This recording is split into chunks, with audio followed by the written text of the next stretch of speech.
It is 3 minutes after 10. A very good morning indeed to you. Keir Starmer unveiling his manifesto later this morning. And as we did with Rishi Sunak, we will take that live and probably take the questions afterwards. I know what you're thinking. People have been wondering for some time now what the pothole would look like that could derail. I've mixed my metaphors there. Can a pothole derail an engine? You can't. I don't think it can. But what would the obstacle look like that might derail this Labour campaign? And I think we know now, don't we? Let me see if you can work it out before I say it out loud. Remember, you can text the programme using the numbers 84850, or in this wonderful 21st century studio, you can WhatsApp me using the same numbers that you used to ring in. 03456060973. Can you think what might actually, the thing that could undo Keir Starmer's increasingly inevitable looking march to number 10 Downing Street? I'll give you a clue. It could happen at 12 o'clock today. Do you need another clue? It's Thursday. What could it be that could derail? Yes, there is a chance that he may interfere with Mystery Hour. Dun, dun, dun. I don't know. I will have to wait and see what happens. Ian is taking it all a bit too seriously. Voter apathy, he writes. I quite right too, Ian. We should be looking at the grown-up answers to this question. It's fair to say unlikely. Unlikely. And Sean's cross, he says, you won't read out the WhatsApp messages, though. You see, I've just done some philosophy on you there, Sean. If I read out a message saying that I won't read out the message, what happens there? Philosophically speaking, we move into a sort of space-time vortex, I think. Is the answer Nadine Dorries, says Ben in Stafford. If the answer is Nadine Dorries, Ben in Stafford, then I am almost certainly asking the wrong question. No, the answer is interfering with Mystery Hour, but we've passed that now. 5 minutes after 10 is the time. So we'll begin with Rishi Sunak. And sometimes I say things to you, and I forget that I have the right to change my mind in one sense, but in another sense I don't. So I could say something to you now, and especially if it'll end up on YouTube, won't it? Anyway, regardless of whether or not it's clipped up for a tilt at virality, I could say something to you now, and 5 years from now I may hold a completely different opinion. There is, as we've often observed on this programme, no point having a mind if you never change it. And the problem with my life on air, the problem with my professional life, is that I can say something in the moment, and in this video age, it can be almost like preserved in amber for the ages. And 5 years from now, 10 years from now, you could send that clip to me on social media and quite rightly accuse me of all manner of offences and hypocrisies, whereas, in fact, all I've done is very simply change my mind. Do you want to know the luckiest thing that's ever happened to me as a so-called broadcaster? It's probably the simple fact that when I started doing this, there weren't tilts at eternity.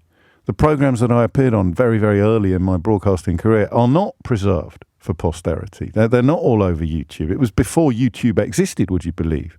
Almost. Because I used to argue positions that I didn't believe in. I was supposed to. I was on a debating programme, and it wasn't that I was lying. It was that I was engaging in the art of debating.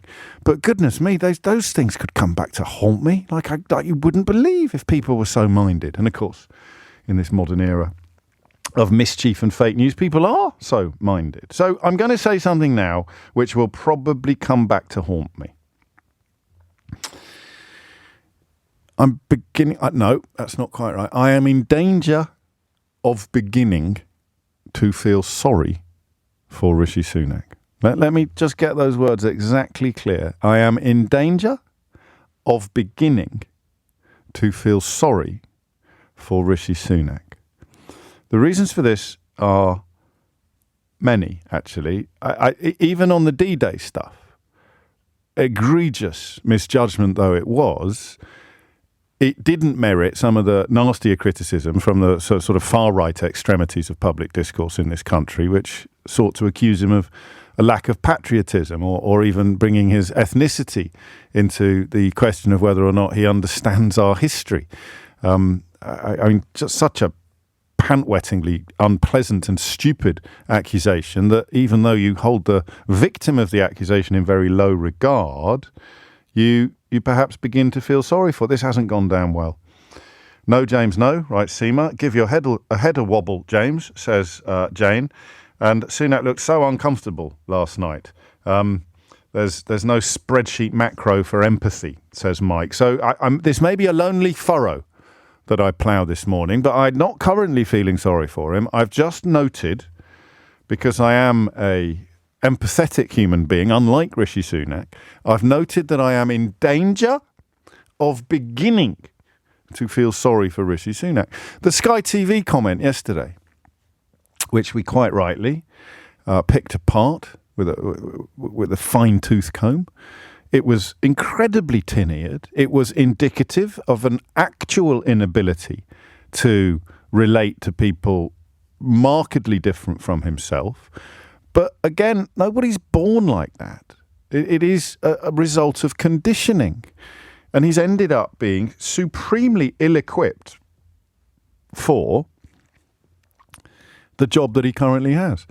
Supremely ill-equipped to be a campaigning Prime Minister after 14 years of Tory rule. And there's reason number 3 to be in danger of beginning to feel sorry for Rishi Sunak. How much of the misery he is currently enduring is a consequence of his own conduct, and how much is him effectively reaping what was sown by David Cameron, by Boris Johnson, by Liz Truss, and to a lesser extent by Theresa May.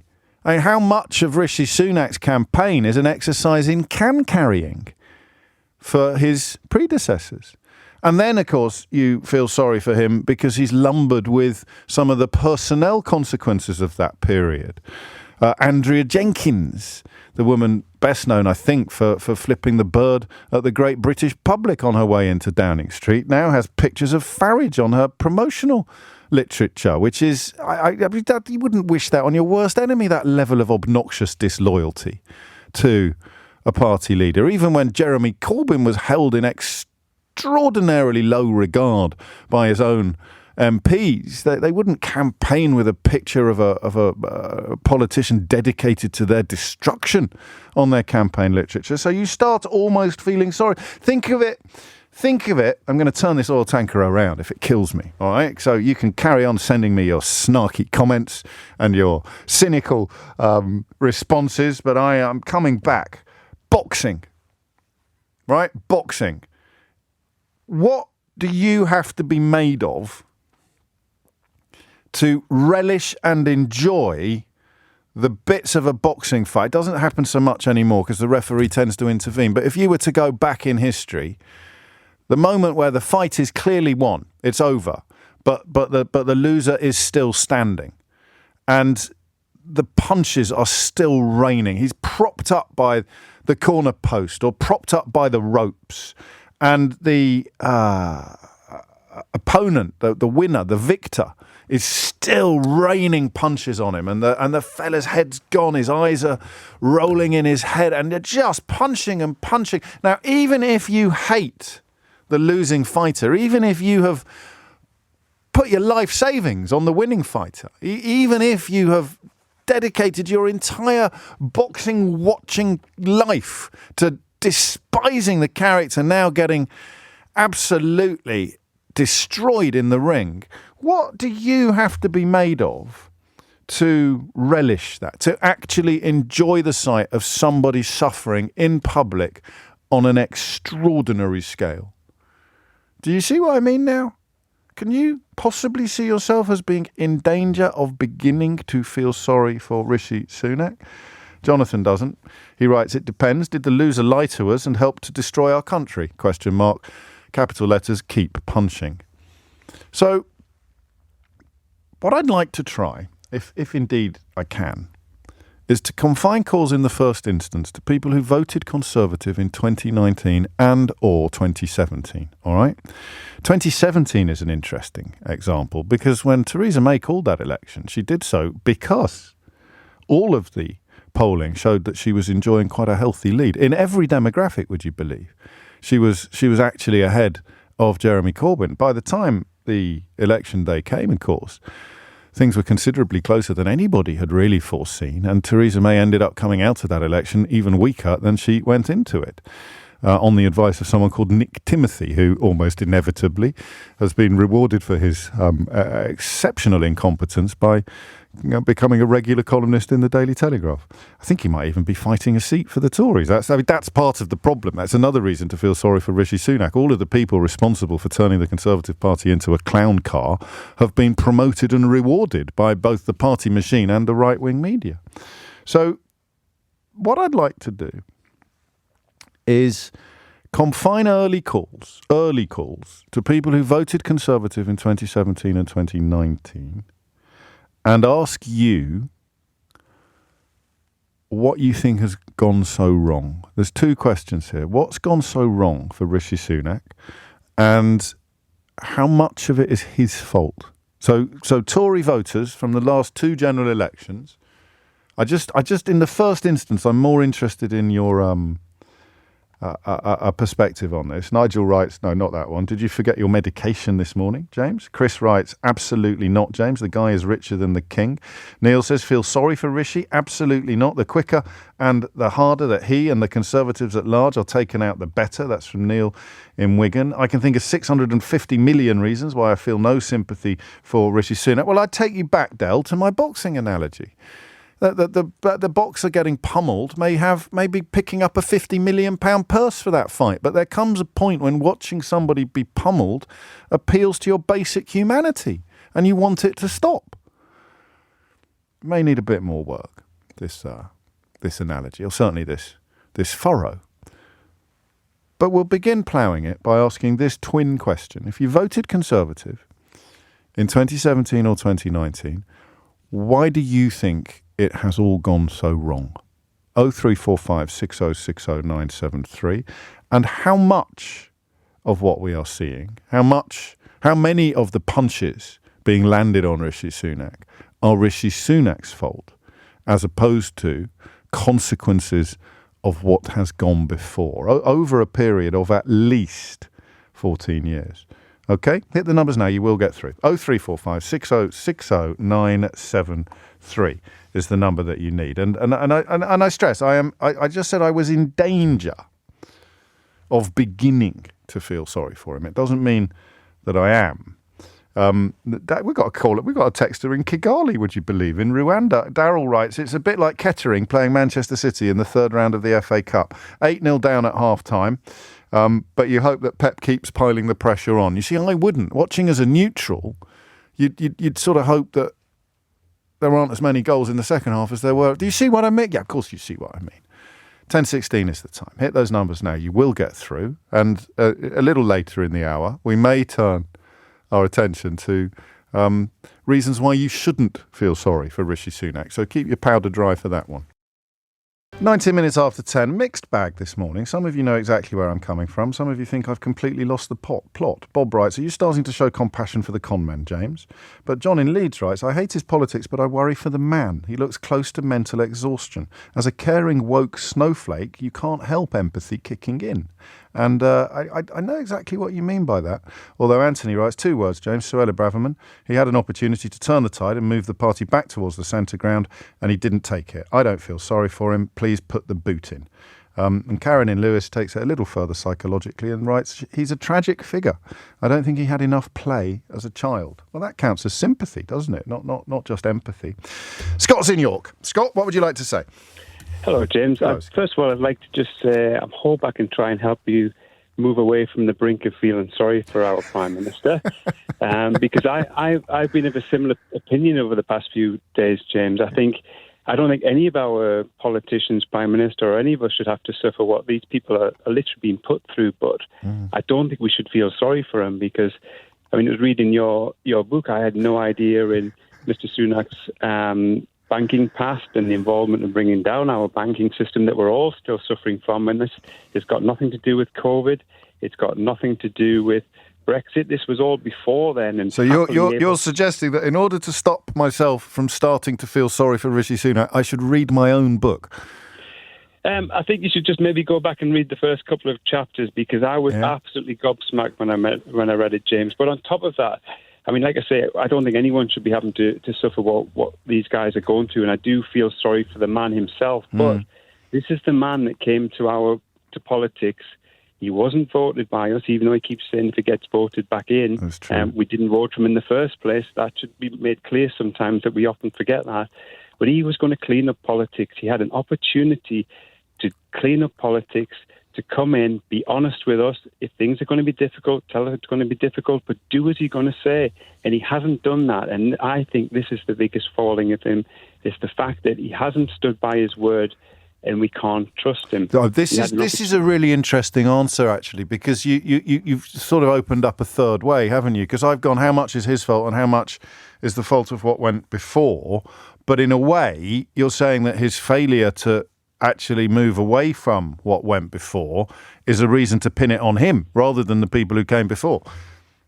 Exactly, yeah. I mean, but what came before, some people were happy with it. I certainly wasn't. Some people will always stand up for Boris, but this was a clean sheet opportunity, and he's blown it as far as I'm concerned. And he could have done it. That's interesting. If he was strong enough to do it. And I do feel sorry for the guy in a way that he hasn't done that. But at the same time, these leaders, they go through the education system and the same with Cameron, again, going back to your book.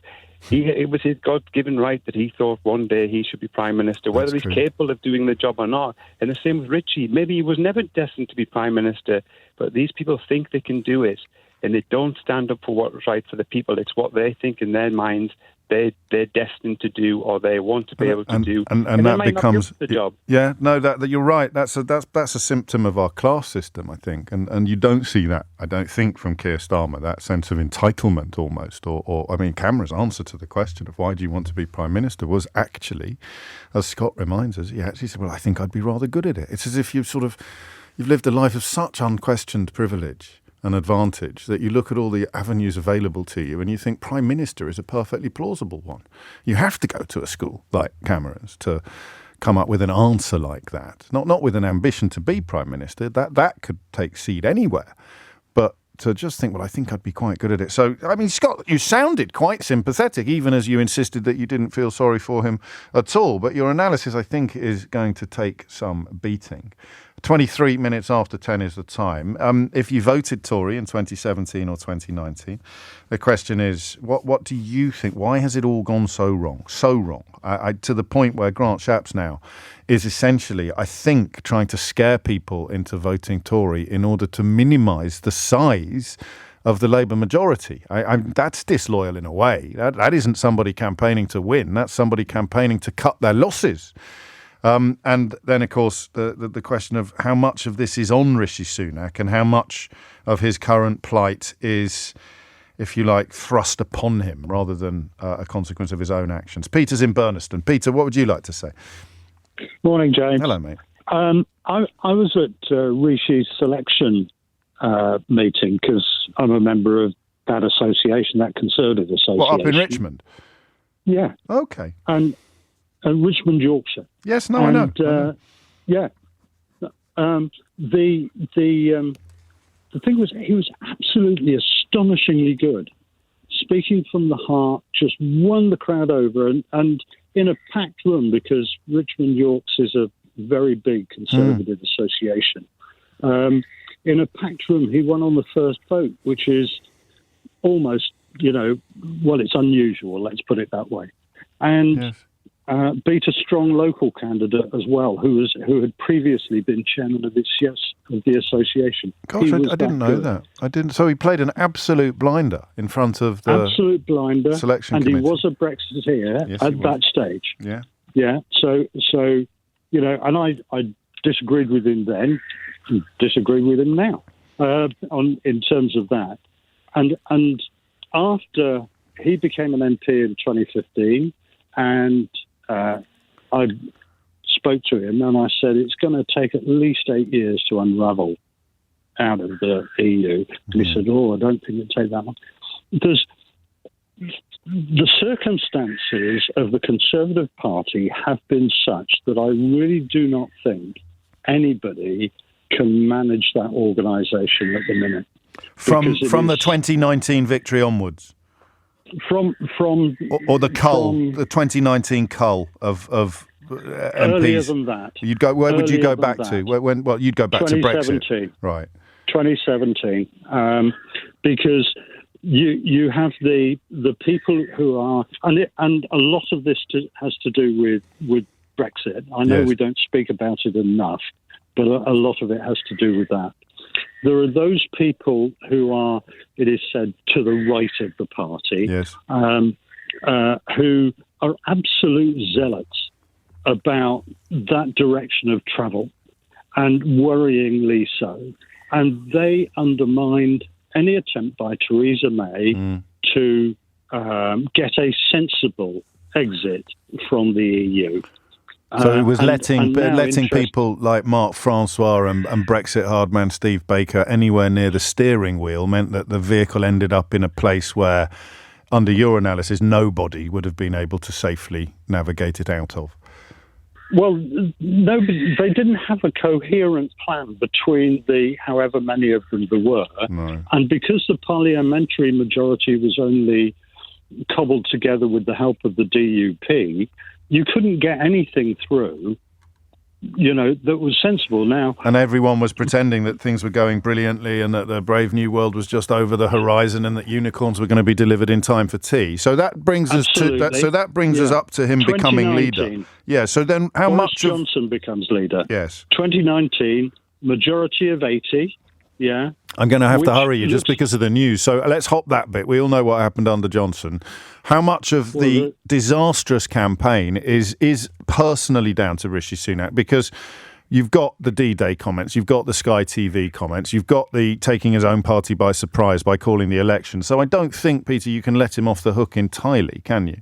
I'm not trying to let him off the hook.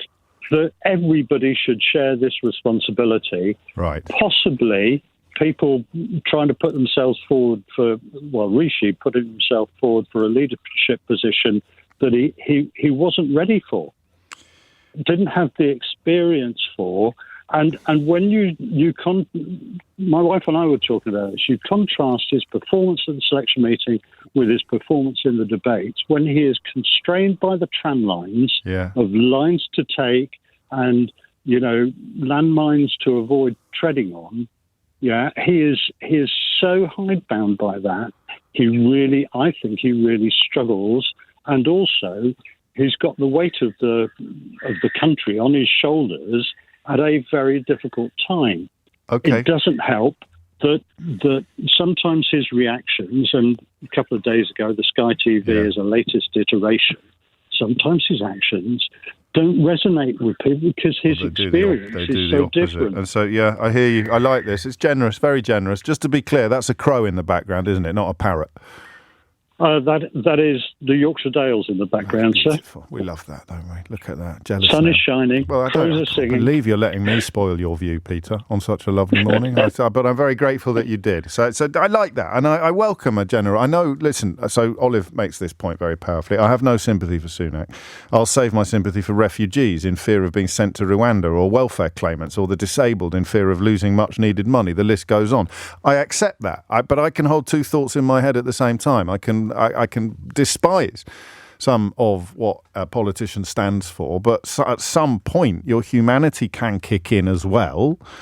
And you don't even want people to throw projectiles at Nigel Farage, who is, repellent in so many ways. And yet, of course, you don't want to be somebody who ends up being in favour of violence being directed at politicians. Your humanity kicks in. And for Sunak, it hasn't really happened yet for me, but Peter's humanity was on full display there, and I thought it was quite a nice thing to see. 10:30 is the time. Thomas Watts has your headlines.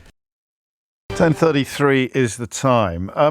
Peter Gagan with me in the next part of the programme, having a look at the relationship between, in fact, the first caller alluding to my book, How They Broke Britain. It looks, Peter's gone a lot deeper than I do into the relationship between Tory donors and that bizarre collection of absurdly influential organisations centred around Tufton Street in central London. Peter will join us in about 15 or so minutes' time for his latest dispatches from that front line, largely ignored by the rest of the UK media for reasons that are pretty obvious, given that the rest of the UK media is largely infiltrated by precisely the organisations that I am referring to. You are correct, James, writes Colette in Enfield, to feel sorry for Sunak. It feels like I am watching a human being being abused, and yet the alternative to that position is that it is all on him, as no hostages rights. Nobody forced him to back Brexit. Nobody had a gun to his head when he served under and defended Johnson. Eat Out to Help Out was his idea. Emma reminds us in another message that Eat Out to Help Out was responsible for hundreds, if not thousands, of extra COVID deaths. He volunteered, continues No Hostages, to lead a party of Gullises, Trusses, Baddenocks, Longies and Cateses. What was the far right of the Tory party is now the centre. He knew that. He took responsibility for that party, and now he's asking you to vote for it. The perpetrator doesn't deserve our sympathy. His victims do. That, I suppose, is what me giving my head a wobble would sound like. And of course, Farage talking to Nick Ferrari this morning about leading a centre-right party in the event of some sort of reform Tory merger suggests that the depiction of the party having moved so far to the right that the far right is now the centre. That rather endorses that position, doesn't it? It kind of rather proves the point. 10:35 is the time. So looking at why Tory voters think it's gone so badly wrong, but for the rest of us now, we can look at this question of feeling sorry for Rishi Sunak and whether or not that might actually begin to affect the polls, whether that might begin to turn some of the tides massing against him. Jake's in Birmingham. Jake, what would you like to say? I'm quite a young voter. Morning, by the way, sorry. Quite a young voter. So in 2019, I voted Tory, and I think that's very much to do with my upbringing. Yeah. Since then, bought a house, had kids. Crikey. You've been busy. Yeah. And it's since then that my political views have changed. I just don't see how anyone can be sympathetic for someone with as much money and so far away from reality that Rishi Sunak is. So, whatever he did, whatever, it sounded like a Take That song now, whatever, he didn't mean it, whatever he did or whatever he said, the sheer size of his bank balance, the more immersed you've become in the reality of economics, the sheer size of his bank balance means that you can't give him the time of day. Pretty much, yeah. I just. When did that happen? When did you notice that that's where you'd ended up? Probably 12 months or so ago, and when my mortgage doubled. Yeah. Well, that was on Liz Truss. I mean, among other things, but it was largely on Liz Truss. And Sunak was the one to be. Oh, mate, you've put me in a position now where I'm going to start defending him. During that leadership battle, he said that Liz Truss's policies would cause precisely the calamity that you've just described. Which is fair enough, but he still represents that same party. Yeah, you're right. You know, they try and disown it or separate from it, but that's the bottom line, isn't it? It's the same organisation. You can disagree with it or you can argue against it, but ultimately the state of the UK economy and the current state we're in is because of the Tories. Doesn't matter the face that was behind it. Mm. Is there any part of you that feels sorry for him? I don't know how much attention you're paying to the election campaign, but it's hard to imagine it going any worse than it has so far for him. Does it excite any feelings of sort of humanity, any human sympathy there for him? Not really. He hasn't quite had it bad as bad as Farage. He hasn't had a milkshake thrown over him yet, has he? So I get that he's having it bad in the media and he's made some mistakes with D-Day and everything else, but I think you reap what you sow, don't you? It's just coming back on it. Yeah, you do. And all, well, I guess that's the point of my question, is that he's reaping what other people sowed, as you've proved with your reference back to Liz Truss's economics. So don't tell me what constituency you're in or anything like that, but just tell me where you're likely to lean this time. This time is definitely towards Labour. Okay, that's interesting. And I mean, you're far from alone. That 2019 to 2024 journey has seen an awful lot of people review their options, shall we say. But the question of why it's all gone so wrong for Sunak does perhaps include when he missteps, then the size of his bank balance moves into play. It doesn't need to be there from the start. It doesn't need to be there immediately. It's kind of hard to get past in some ways, but it doesn't have to be front and centre until he does something that makes you think, well, that's got to be because he's just got absolutely no idea what it's like to run out of money before you run out of month. And people on quite high incomes can know what it's like to run out of money before you run out a month, but not people with hundreds of millions of pounds in the bank. Roger's but we're staying in the Midlands. Roger's in Burton-on-Trent, over to the Potteries. Roger, what would you like to say? Good morning, James. How are you? Very well. What have you got for me? I'm in dangerously agreeing with you that I do beginning to feel sorry for Rishi Sunak. Well, I say unfortunately, but that's... But you voted Tory in 2019 and 2017. I did, so you're more likely to feel sympathy for the latest iteration of the party, the governments that you've helped to elect than perhaps other people are. What do you think? Why do you think it's gone so wrong for him? And then we'll get on to where your sympathy is coming from. I think it's just simply gone wrong for him because he's simply just he's just inherited a poison chalice from the previous governments, even going back to Theresa May's, really. So I think he was... So what would I'm interested in your votes then in 2017 and in 2019 because you poisoned the chalice, did you? Or what do you mean by that? I have to agree with you, James. I did poison the chalice because in 2017 I voted because the alternative was Jeremy Corbyn, and I was not a fan of his politics. Sure. And in 2019, I fell for Boris Johnson's life. Oh, okay. So yes, I did. I am a part of that, and therefore, as a contributor to the legacy that Rishi Sunak inherited, you can actually feel sorry for him having to play the cards that he was dealt by previous events. Yes. What about him personally? I mean, how ill-equipped is he for the task in hand, do you think? Oh, he's in way over his head. He is, essentially. He? He's a bit like you used an analogy at the beginning of like a boxer in a ring. Yeah. I think he's more like a kid who wants. I think he was more like.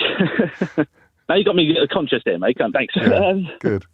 I think he was more like the kid who wanted to be a part of the in crowd, the in gang. Yes. And he's worked his way to the top, and now he's found himself at the top, and he's just going, "Oh, whoa, this is." And they've all turned on him as well. Of course, I need to correct something, don't I, Roger? Burton's not in the Potteries. I don't know where I saw Staffordshire on my screen, so I reached for the first word that popped into my mind. Burton's better known for beer than the Pottery. 10:41 is the time. That 2019-24 journey, which our last two callers have taken, is going to be fascinating for historians. And unfortunately, it doesn't admit particularly sophisticated analysis. As Roger just put it, people fell for Boris Johnson's lies in 2019. You can vote in a moment and then repent at leisure. And that is what's happening. But how much sympathy Rishi Sunak deserves because of what he inherited, that is something that perhaps admits a slightly more sophisticated analysis. Nick's in St Albans. Nick, what would you like to say? I'm right there with you, James. Well, I'm not. No, you're not. No. I'm in danger of beginning to feel sorry for him. I'm not feeling sorry for him. Well, in that case, I'm a few steps ahead of you. Why? Because isn't it funny how Boris Johnson was able to spread all of the conservative things that were done prior to him winning the election, and Keir and Rishi Sunak can't.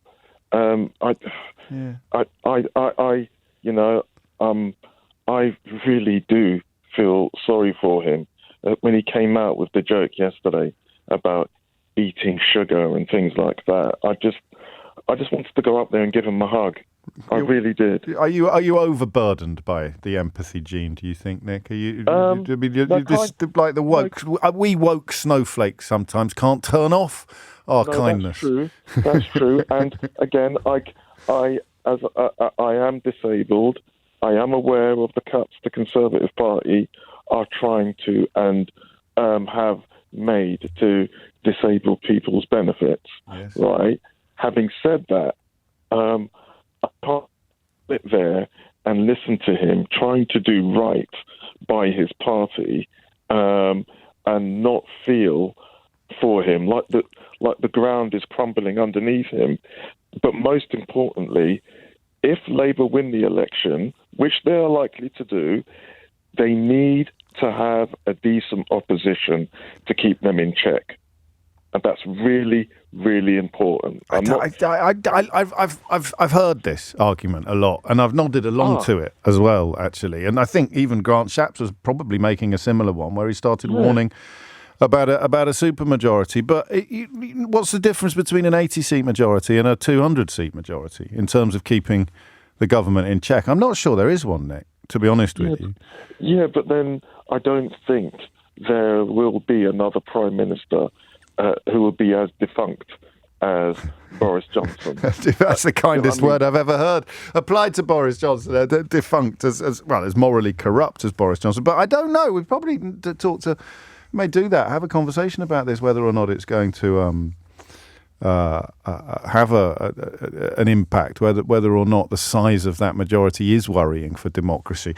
It reminds me, actually, perfectly of an unhinged headline, because that is the message now that the client media, the people responsible for encouraging the population to vote for Brexit, to vote for Boris Johnson, to support Liz Truss, the people who hailed her economic plan, her budget as a stroke of absolute genius, and the people who continue, albeit a little more quietly, to cheerlead for Rishi Sunak, the loudest, most powerful voices in the British media, almost unanimously backed Brexit, backed Boris Johnson, backed austerity, backed Liz Truss, and now backed Rishi Sunak. So what unhinged headline could they pull out of their pocket today? Well, I shall tell you. Unhinged headline. A Tory wipeout risks one-party socialist state. That's on the front of the Daily Mail. Now, I thought when Paul Dacre ceased to be editor of the Daily Mail, although he remains editor-in-chief, I thought that they had peaked on unhinged stroke deeply fascistic headlines, the enemies of the people, to describe an independent judiciary, the crush the saboteurs, to describe elected parliamentarians from the Conservative Party, which is quite hard to believe in retrospect. And then, of course, the attack upon academic freedom, our Remainer universities. You thought things had gone as mad, perhaps, in that era as they were ever going to go. Or then finally a true Tory budget when Liz Truss drove the country off a cliff. Farage described that, by the way, as the best budget of his lifetime, although I don't know whether interviewers are reminding him of that at the moment on his tour of the studios. But this is up there, isn't it? A Tory wipeout risks one-party socialist state. Whatever you do, don't read the article, because there's no earthly way that the body of the text would be able to justify such a ludicrously unhinged headline. Unhinged headline. 10:47 is the time.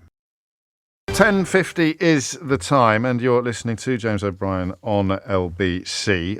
Peter Gagan from the Democracy for Sale newsletter joins me now. It's always exciting to have Peter in the studio, and it usually means that we're turning our attention towards Tufton Street, or the congregation of opaque entities that centre on that street in Westminster. Before we get into your latest work, a couple of requests for an idiot's guide to Tufton Street.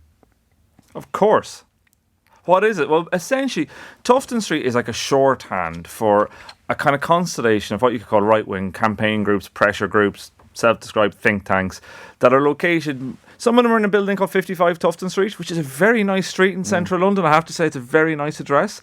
And some are next door in 57 Tufton Street. Some of them are in other streets, other locations in and around it. They're groups like the Institute of Economic Affairs, who we've discussed on this programme in the past. Groups like the Centre for Policy Studies. Some of these are groups that have existed for a very long time, very much on the right of British politics, were very influential actually during the years with Margaret Thatcher, had largely disappeared in some respects. Brexit reanimated a lot of them, and it's fair to say they were very, very much in the tank for Liz Truss, quite a lot of them. Really, really, the ideas behind Liz Truss, which frankly didn't go all so well. But one of the reasons I've been interested in so much is is they get a lot of access. You'll often hear these guys in the media. They sound like they're very independent. The Institute of Economic Affairs, for example, sounds very independent, sounds like the Institute of Fiscal Studies. But actually, these people don't declare their donors, they don't say where their money is, and they've got really, really strong links with the Conservative Party, which I think a lot of people in this country wouldn't know when they first encounter them. It sometimes might be called a free market think tank, for example, which is a fairly cuddly term in some ways. And yet we talk a lot about the anonymity of the donors and the opaqueness of the funding, but the stories you are here to talk to us about involve the identities of donors. Yeah, well, there's two stories, isn't there? We've got the one that Rishi Sunak likes to present himself as very different from Liz Truss, is the first line of one of the stories, and the other looks at how many or how much identified Conservative donors have pumped into these so-called think tanks. Which one do you want to start with? Well, let's start with today's one, which is all about how who's actually funding these think tanks, which is we were able to discover using documents, kind of a lot of trawling through returns, charitable returns, and some FOI work as well, to find out some of these people, because we don't know who they are. And it turns out, interestingly, these groups have actually had a lot of money, almost £7 million in the last 5 years, from Conservative donors. And this is a lot for these organisations. They have an annual turnover £2.5-3 million, the biggest ones. This is a huge chunk of money. And what's fascinating, I think, about that is you have these are people who are big Tory donors, people like Michael Hinsa, Lord Michael Hinsa, a number of people in the House of Lords, four Lords. Lord Vincent gave the IEA an investment of almost £4 million. So this is big chunks of money. And what's fascinating about this is these are also people who donate to the Conservative Party. So at what point does the Conservative Party end and Tufton Street begin if both organisations are being bankrolled by the same people? And it's interesting for a number of reasons, but not least because if I'm watching Question Time, I'll see representatives of these organisations as almost in the independent chair, because there'll be a Tory MP there and there'll be a Labour MP there, and then there'll be someone from a quotes think tank, end quotes, on the end of the panel, whereas, as you're pointing out, they couldn't be more intertwined, really, with the Conservative Party. So I knew about the personnel. I know about people moving from Tufton Street into the Conservative Party high command with, almost like a revolving door. I think Sunak's current Director of Communications was involved in the IEA's last attempt to silence you and me, but we can all remember how well that went for them. But you're going beyond the personnel and you're looking at where the cash actually came from. £6.8 million of it. And it could be a coincidence. You could be both a Conservative donor and, for balance, giving all of this money to a Tufton Street operation. But it seems unlikely. Well, what's interesting as well, James, is in the story that we did yesterday, we started looking at, well, who actually runs these Tufton Street organisations? So you've got the people you see and I see that go into the comms jobs. And if you look at this world like we do, we will see someone who one day is working for a Tufton Street outlet, then they go into government. They might even become an MP. They will have a conveyor belt. It's basically been a conveyor belt over the last 15 years. But what was really interesting as we started looking at, well, who runs these? Who are the actual trustees? Who are the directors? Who signs the documents? And if you look across the piece, it's a humongous amount of Tory donors. We found more than £35 million given from directors, trustees and advisors of Tufton Street organisations to the Tory party. Look at, say, the Centre for Policy Studies, which was set up by Keith Joseph, who was very much the architect of Margaret Thatcher. The chair of the board at the Centre for Policy Studies is Lord Michael Spencer, who's given more than £7 million to the Tories. We should stress that it describes itself as independent and non-partisan. My late father would say it says Daz on the side of buses, but it doesn't mean they sell it inside. Indeed. So what's interesting is you've got these big Tory donors, Anthony Bamford, all the rest of it. We worked out that they've given this £35 million to the Tory party. Some of these think tanks, actually, Centre for Policy Studies isn't one of them. They say they're independent and non-partisan. Other think tanks are actually charities where they actually have a duty to consult with all major political parties. Educational charities. And how much money have they given to other political parties? 65 grand to the Lib Dems and not a penny to Labour, these donors. Diddly squat to the Labour Party.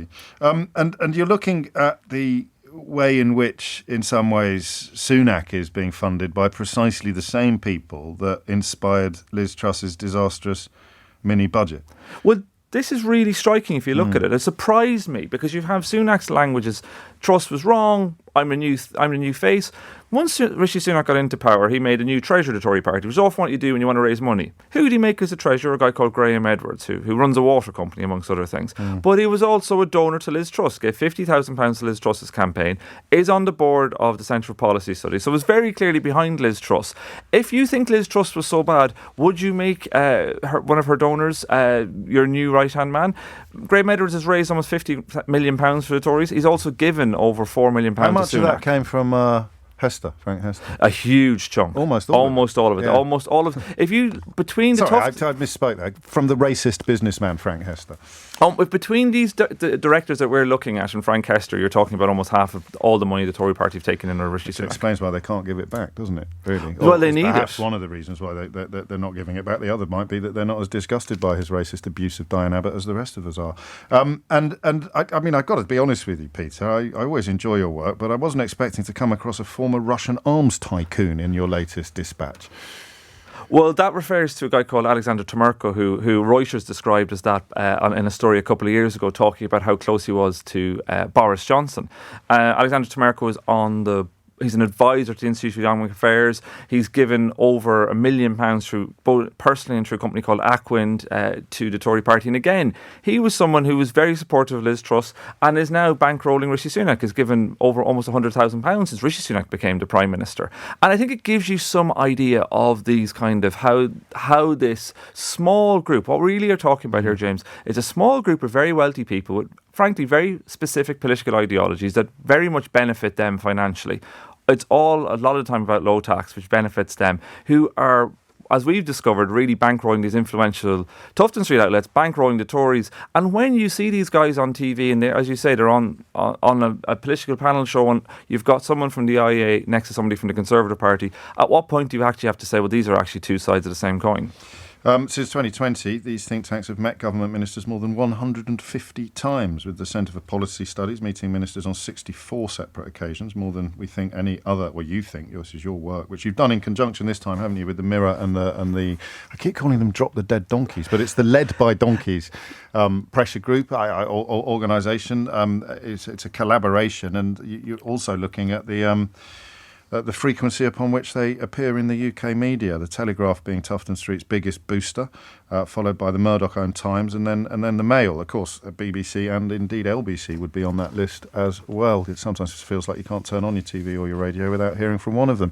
And something that's not in your coverage today, but something I noticed yesterday, is that Matthew Elliott, who of course set up the Taxpayers Alliance and went on to be the head of Vote Leave, turned up at a Trump fundraiser in London last night. Yes, and Matthew Elliott's wife is still, I think, the chair of Republicans overseas abroad in the UK. And we have this, and I think we're going to see, that's one of the aspects I think we're going to see post-election, is we've seen these growing. We've actually got some more stories to come on the links between Tufton Street and the American right as well. So tune in the coming days for that, James. Look at that. He's getting the hang of it, isn't he? I am... well, that's come up to 11 o'clock, actually. So the Democracy for Sale newsletter is available on Substack. I'd urge you to go and have a look over there, or follow Peter on Twitter, or follow me and see the links to it. We're going to take Labour's Manifesto launch live here on LBC, which means we may interrupt the news, although, frankly, it's unlikely. I think you'll get about 5 minutes of Angela Rayner doing warm-up, and then Keir Starmer will get to his feet. But just to keep you in the loop, that is the plan after this. 3 minutes after 11. In some ways, this manifesto launch that the Labour Party is about to undertake is emblematic of the bigger picture, isn't it? Because they've let it be known that there won't be any surprises. That's almost the essence of what may become known as Starmerism, isn't it? We've let it be known that there won't be any surprises, steady as she goes. What did Theresa May used to call herself? Strong and stable. Do you remember that? Strong and stable. Amazing. So in some ways, although it's odd politics to have a big manifesto launch weeks out from a general election and not have any rabbits in the hat, to announce in advance that there won't be any rabbits in the hat actually speaks to this portrayal of Keir Starmer, which I think is authentic personally, as a sort of very solid and safe pair of hands. But we will, as I say, cross live to that in Manchester. Set the scene as well, actually, but I'm going to have plenty of time to do that, I think, while Angela Rayner is talking, so we can return to the question of Rishi Sunak. And I'm not suggesting, I told you what would happen, didn't I? I said at 10 o'clock, we'll put a clip out. It'll look like I'm feeling sorry for him, and I'll get it from every angle. I'll spend the rest of the day being pilloried. Pilloried, I say. Infamy. They've all got it in for me. I don't feel sorry for him, but I am capable of sympathy for people, even as I find them in some ways deeply unsympathetic. I wouldn't want to see anybody get beaten up. I wouldn't derive pleasure from seeing anybody get beaten up physically. So there comes a point when somebody being beaten up metaphorically or intellectually or mentally or politically can be similarly troubling, I think. That's all. They're all the top team of Keir Starmer's cabinet now, shadow cabinet, coming onto the stage in Manchester. So I'll keep an eye on that while we get back to the more important business of listening to calls. Richard is in Belfast. Richard, what would you like to say? Hi there. I have great sympathy for him. That's nice. Here's a man at the age of 42 who had a good childhood, from what we know. Yes. Better than most. Then he went on to have a successful career, or he was head boy. Then he had a successful career making money with his hedge funds. He has a good marriage. He's got 2 children. He enters Parliament. 10 years later, he's the PM. And now, I'm assuming for the first time in his life, he's having to cope with abject failure. And that must be very, very hard for anybody. You're being completely genuine, aren't you? Absolutely. Yeah, no, because when you listed all of those sort of glittering prizes, it could have been construed as sarcasm, but it's not. No. And no, I know that. I'm just clarifying for the benefit of the tape, because that's a human reaction to watch. I mean, it's Greek tragedy, isn't it? It's hubris. It's watching somebody, in real time, discover what failure feels like for the very first time in their life. Yes. None of us gets through life pain-free. We all will have incidents, and the more you have, the more experience you have. But he's no experience of having to cope with this. No, I like that analysis. And it doesn't mean that you would vote for him necessarily, or that you would want anybody, or that you'd even, perhaps you wouldn't even want it to end. No. But you can feel sympathy for him in that moment.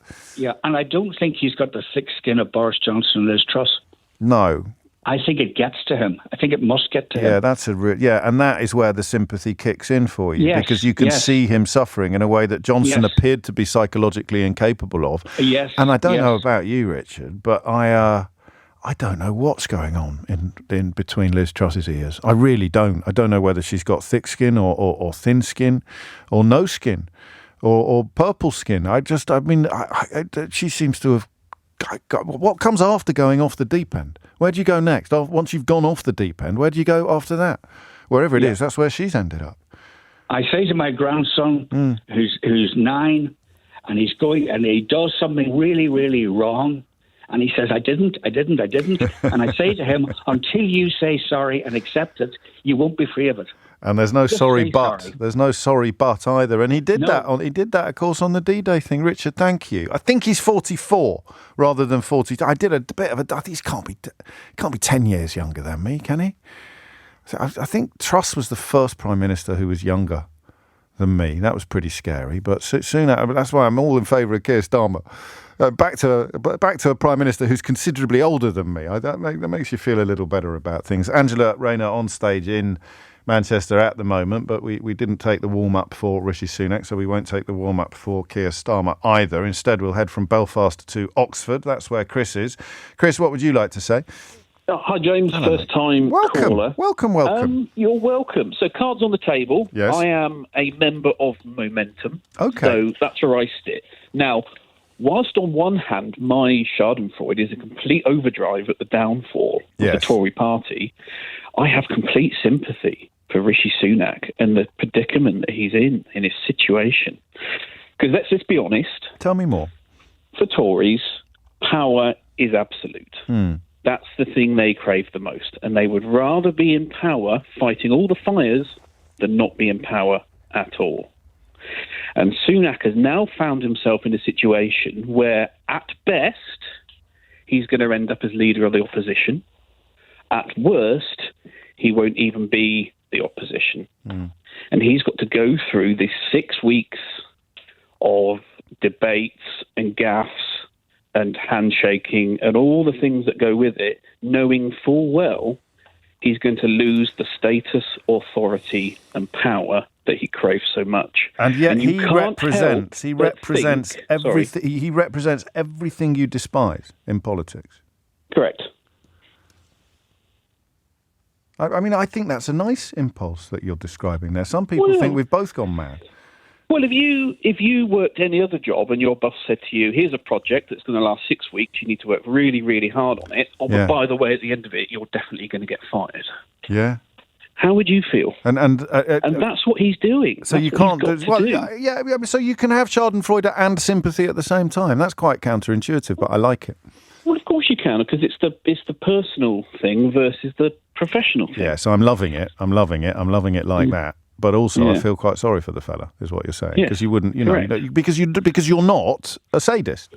You're not enjoying the personal suffering of the individual, but you're enjoying the political recalibration that he's at the centre. Because I am capable myself of putting myself in his shoes and imagining what he's going through, knowing that he's losing everything that he holds so dear to him. Takes us back to Richard. So that he's most likely going to jet off to California after this. Takes us back to Richard in Belfast, talking about that, the sense of that, you're watching it's like a reality television show. And you're watching someone experience failure on an epic scale. I mean, he could deliver the worst result the Conservative Party has ever seen if things carry on in their current direction. And there's no earthly way anybody can think that's all on him. Not with Liz Truss and Boris Johnson and David Cameron and Theresa May in the rearview mirror. There's no earthly way that the electoral Armageddon that the polls point to, nothing guaranteed, can be laid entirely at the feet of Rishi Sunak. So the more you think about it, the more you can understand the mustering of the sort of feelings that Chris in Oxford and Richard in Belfast describe. 11:11 is the time. Keeping an eye on this manifesto launch in Manchester. Do we know who that is? Should I recognise him? Is it the little... I should say that out loud. Is it the Iceland fella? Okay, so he was trying to get himself a Conservative seat about 10 minutes ago, failed, and now's come out as a massive cheerleader for Labour. That's funny how the world turns. Anyway, Peter's in Wimbledon to steer us back to Sunak. Peter, what would you like to say? Hello, James. Hello, Peter. Right, first and foremost, let's get the record straight. Can this geezer, are you saying Sunak? Yes. Sunak? Yeah, that's the fella. How can he say... Yeah. That, he's going to make things better and, he's got a positive outlook on this election. Now, let's just wind back, over the last 4 prime ministers. So obviously we've got Sunak. Okay, he's kind of made good of what Liz Truss trying to undo some of the damage that she did. Yeah, and, fair play to him. It's not the easiest job in the world, not just for the UK, but for any country, right? Yeah. But my point with this geezer is he is so out of touch with not just me as, a born and bred Cockney from, the East End, now lives in Wimbledon. I've done well for myself. I struggled growing up, but when I was growing up in the 80s, we had, I watched Canary Wharf rise from the marshes of the docks. Yes, right? Yes. We had cable and wireless. My mum and dad still struggled, but we managed to have that because it was like reduced rate for people in the local area. I still had a good education. I come from a family. I'm a former nurse myself. I've got other members of my family that are nurses and gone to university. I've studied in pathology. I'm now a lead trainer for a medical company. I have done well for myself, but I'm still struggling. So hang on a minute, because I think you're a lifelong Tory voter. Is that right? Yeah. Well, I was. Well, you were. But why does Sunak strike you as being more out of touch with your lived experience than, for example, Boris Johnson and David Cameron, who both went to Eton? James, I'll be honest with you, mate. Yeah. We've got to look at this logically. I'm trying to. You have King Charles III, that's the fella. King, Commonwealth, the whole shebang. But this geezer has got more money than the king. This is fascinating. You're the second caller to say this. You can't get past the size of his wad. Please don't misunderstand me. And, all the other listeners. No, I don't mean that personally. I mean, like people as a whole, okay. It's not a personal note, James. No, exactly. A lot of respect to you, mate. Thank you. Ditto. But at the same time, okay, no one's saying the geezer hasn't worked hard. Elon Musk worked hard. One of the, probably the richest man in the world. Bill Gates, created much. They've worked for their fortune. Good luck to him. Yeah. But how can you turn around and say, you just got to look at his family background, for the love of God? So when he starts talking about things, you just can't believe him, is what you're saying. Because, Tony Benn was minted and he spoke up all the time for the poor and the working class, and I believed him. But there's something about the combination of Sunak's attributes that leaves you thinking that he's inauthentic or just implausible. I'm say a little bit of both, mate. There you go, 52-48. His wife is, she's got her fortune, but then again, has she really worked for all that fortune? Or is that come from daddy? Yeah, but I hear that's really interesting. So, just before we go, how do you think you're going to vote this time as a lifelong Tory voter, ex-lifelong Tory? James, I'll be honest with you. I've not got a lot of... I will vote because obviously if you don't vote, you don't have a say. It's as simple as that. Put up, vote, or put up and shut up. But you don't know yet. You're going to decide on the day. And good luck to you. 16 minutes after 11. I'm cracking on only because I've got to keep an eye. I'm spinning plates. We're going to take some adverts. But if Keir Starmer starts speaking, we will crash them like a wrecking ball. It is 18 minutes after 11 and you're listening to James O'Brien on LBC. We didn't really get that many calls from... Well, we did actually, didn't we? I was just going to say people who voted Tory in 2017 and or 2019 and have got a view on why it's all gone so badly, if you like, for Rishi Sunak. But there's another person coming to the stage now to speak at this Manifesto launch. Do we know who this is? Should I know? I'm not very good at this job, am I? It's time we were honest with each other. It's my job to know who these people are. And who was the last fella?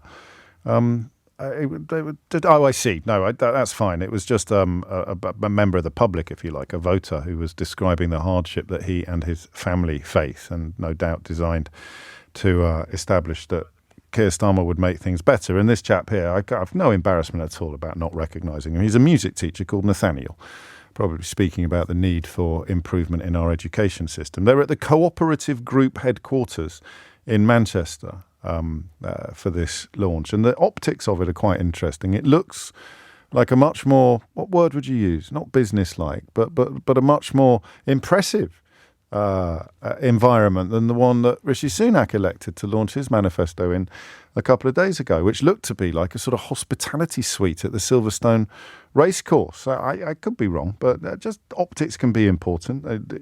Who looks like they are a government in waiting and who looks like they're a sort of a sales conference for bathroom fixture companies. It's 19 after 11. Will's in Lincoln, just to steer us back to the Sunak conversation, with the warning, Will, that I may cut you off in your prime if Keir Starmer turns up. What would you like to say?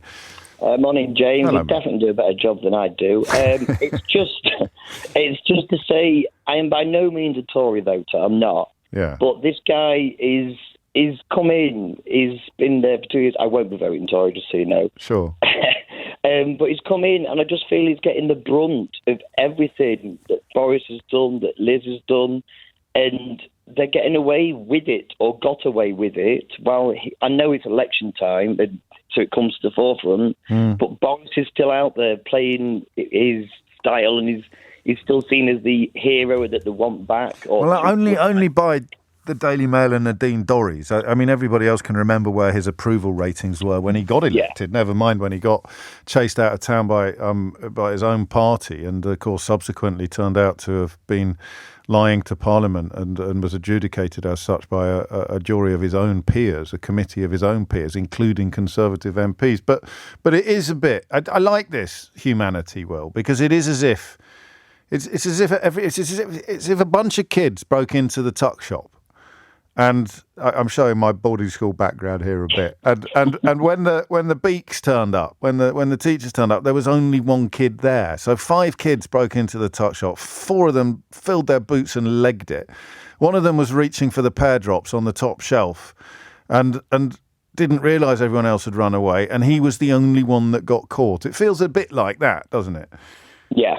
Definitely. Like I say, you've got Liz Truss. She's still spouting whatever she's spouting in America and coming back here. But you can see he wants to be in control. But we're forgetting some of the awfulness. I mean, some of the stuff he's gone all in on the Rwanda debacle. He was a big fan of Brexit. He's not exactly been helpful for the country's most vulnerable people. But you can't somehow see everything through that lens. Sometimes you just see a human being who is suffering and you react accordingly.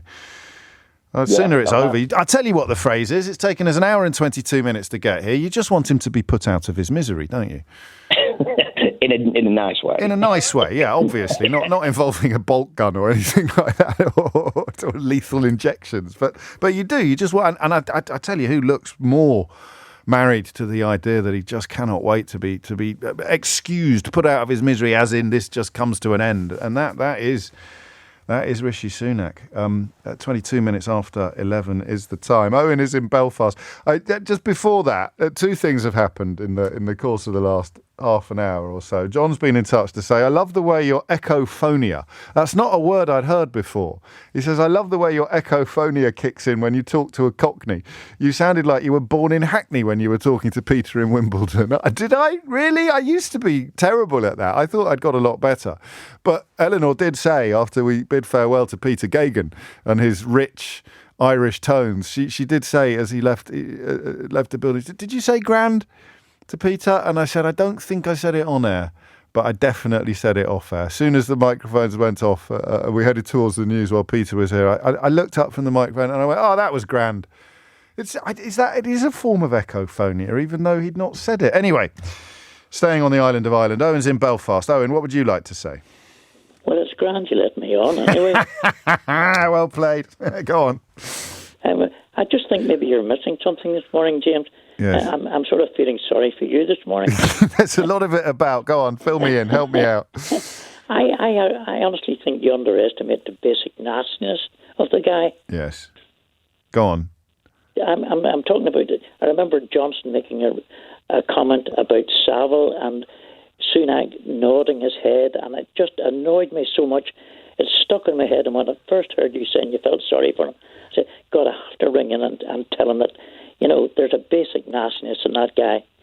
A snidiness, you mean? A sort of... You could see him not necessarily being the ringleader of the bullies, but being enjoying the bullying. He's at the back of the crowd. Yeah. But I can still feel sorry for him because, if the crowd turned on him and started kicking 7 shades of blue out of him, I would want them to stop at some point, Owen, and so would you.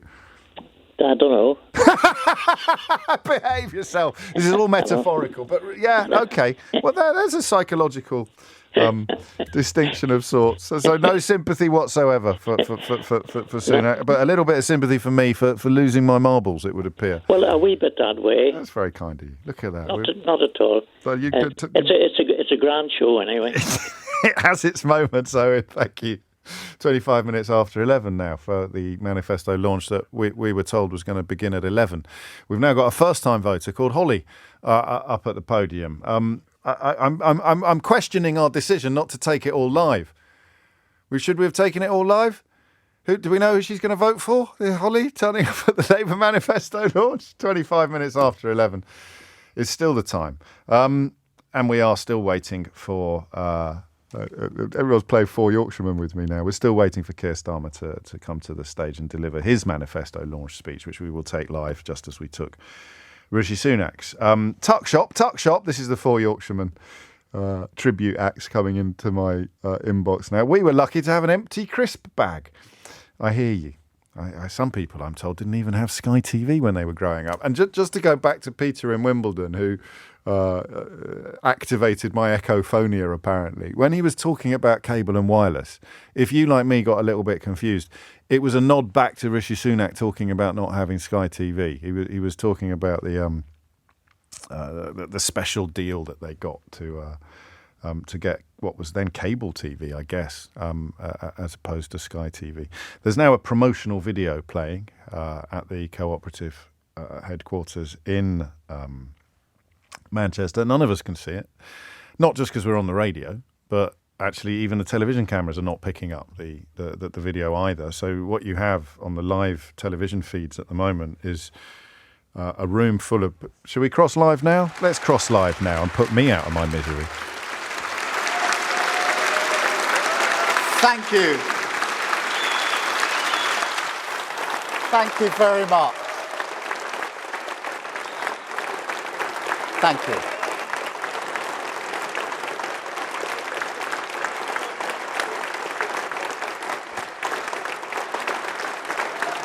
Thank you very much.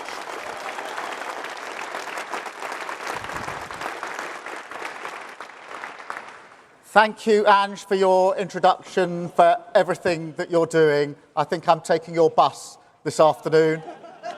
Thank you, Richard, for your words. Thank you, Daniel, for reminding us why we're doing what we're doing. Nathaniel, I've heard your story before, but every single time it gets to me, and I'm sure gets to every single person that listens to what you say.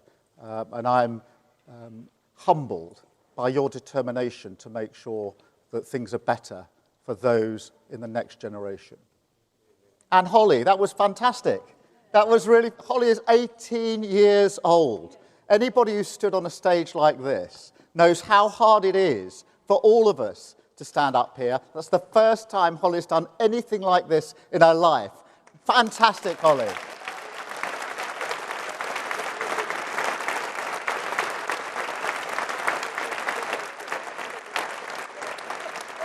And taken together, isn't this clear evidence of a changed Labour Party and clear evidence of the change we need for our country? A changed... Thank you very much. Yeah. We gave up on being a party of protest 5 years ago. We want to be a party of power.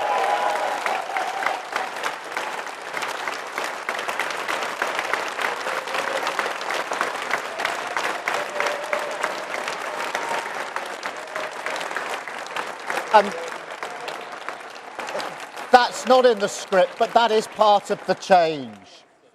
And Holly, can I also say at the start of this that this party respects and will never forget the contribution that your generation made during the pandemic. Thank you so much.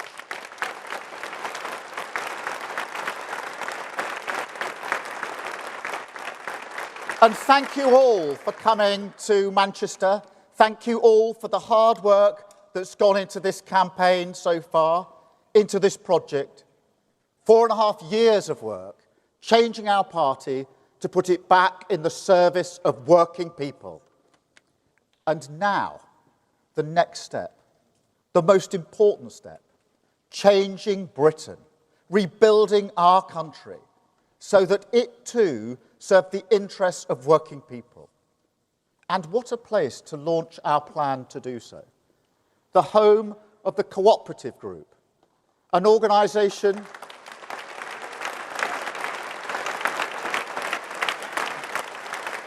that has long believed, as we do, that the pursuit of social justice and economic growth must go hand in hand. A day where I am proud, in this place, in this city, to launch Labour's general election manifesto, a manifesto for wealth creation, a plan to change Britain.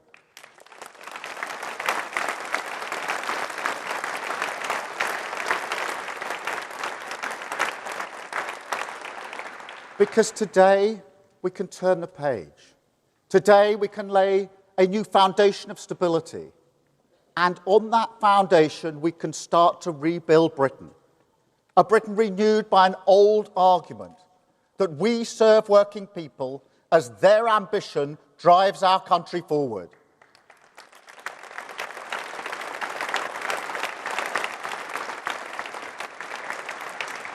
Because there is so much potential in this country, so much possibility if we stand together as four nations and back the ambition people have for their family and their community. I see it everywhere I go. Potential held back. I spoke to Will, he's a fireman in Milton Keynes. He works really hard. What he wants, his dream, is to own his own home, a roof over his head that he can call his own. As well as a firefighter, he's got 2 other jobs, but he can't afford a mortgage. His dream will not be realised. It's the price he's paying. I went to Aldhay Hospital, not far from here. It is a brilliant children's hospital, absolutely brilliant. And the day I went in, I went to the ward where they were doing operations on 0 to 2-year-old children, heart operations. It's incredible to just see what they do, the courage of the individuals in there. Heart surgery, the brilliance of the NHS staff. I found that totally humbling, completely uplifting, until I found out that at Aldhay Hospital, the commonest cause for admissions for operations for 6 to 10-year-olds is children going there to have their teeth taken out because they're decaying. That is the price that they are paying. So just imagine if instead a Labour government gives Will and Daniel the affordable homes that they need. Imagine if instead a Labour government tackles the rot of tooth decay. Imagine what those nurses and doctors could do with a Labour government on their side.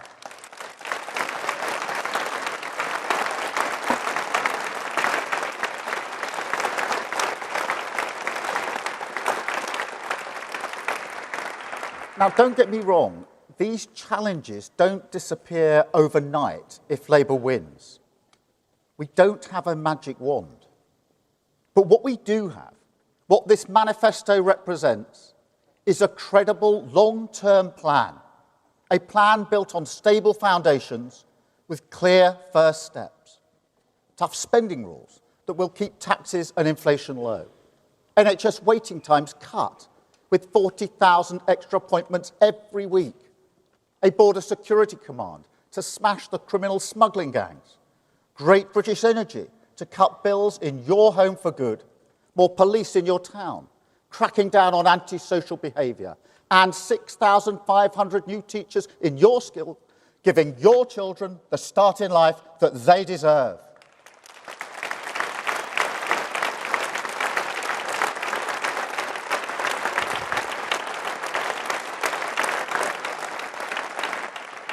But also a plan that is much more than a list of policies. A plan for change, for growth, for giving our children their future back. A chance to refocus politics on the things that matter to your family. The era of sticking plaster politics, the chaos and division replaced by a government back in the service of you and your family.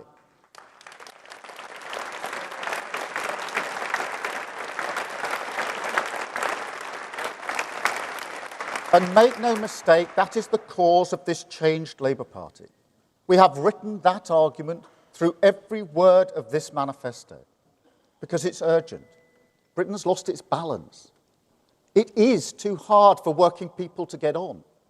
Opportunity is not spread evenly enough.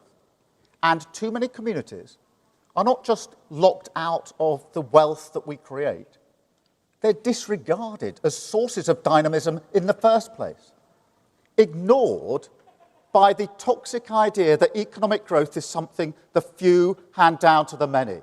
Today, we turn the page on that forever.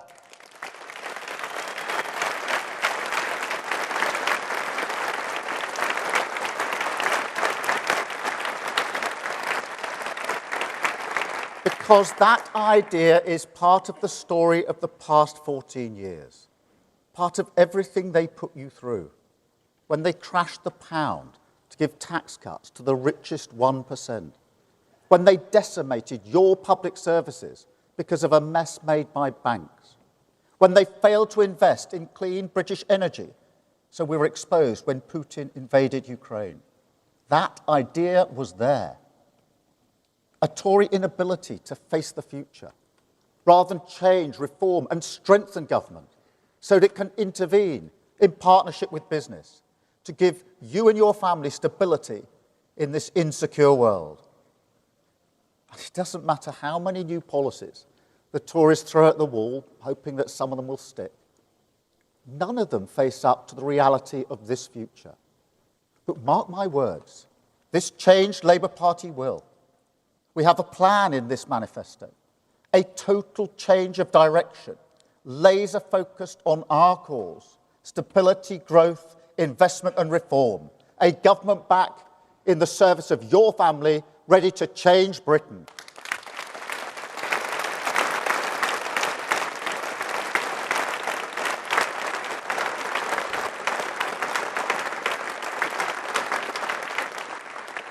We will restore the foundations of good government, national security, border security, economic security.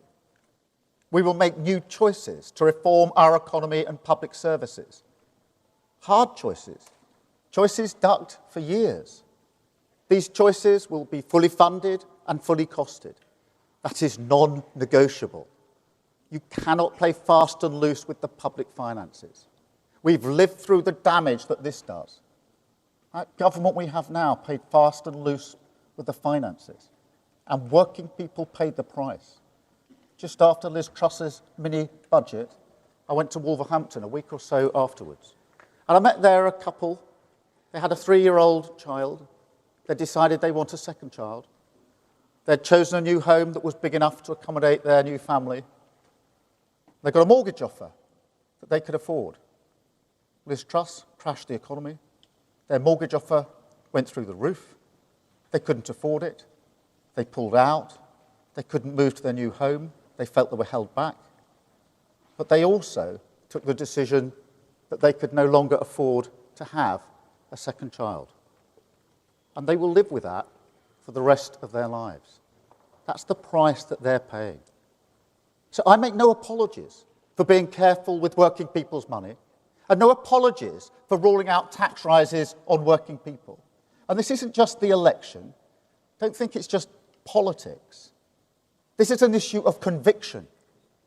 I don't believe it's fair to raise taxes on working people when they're already paying this much, particularly in a cost of living crisis. So let me spell it out.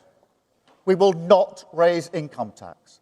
We will not raise national insurance. We will not raise VAT. That is a manifesto commitment.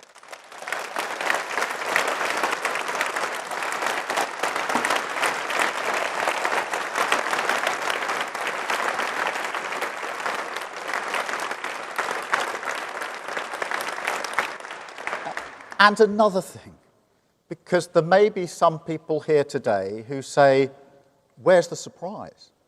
Where's the rabbit out of the hat? To which I say, if you want politics as pantomime, I hear Clapton is nice this time of year.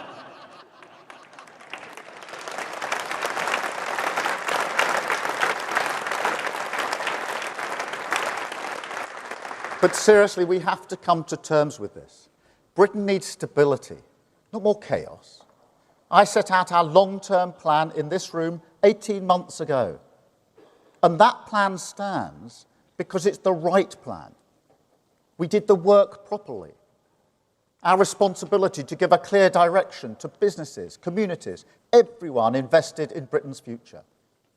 We took that seriously. So yes, those 5 national missions, higher growth, safer streets, cleaner energy, more opportunity, the NHS back on its feet, they remain at the core of this manifesto.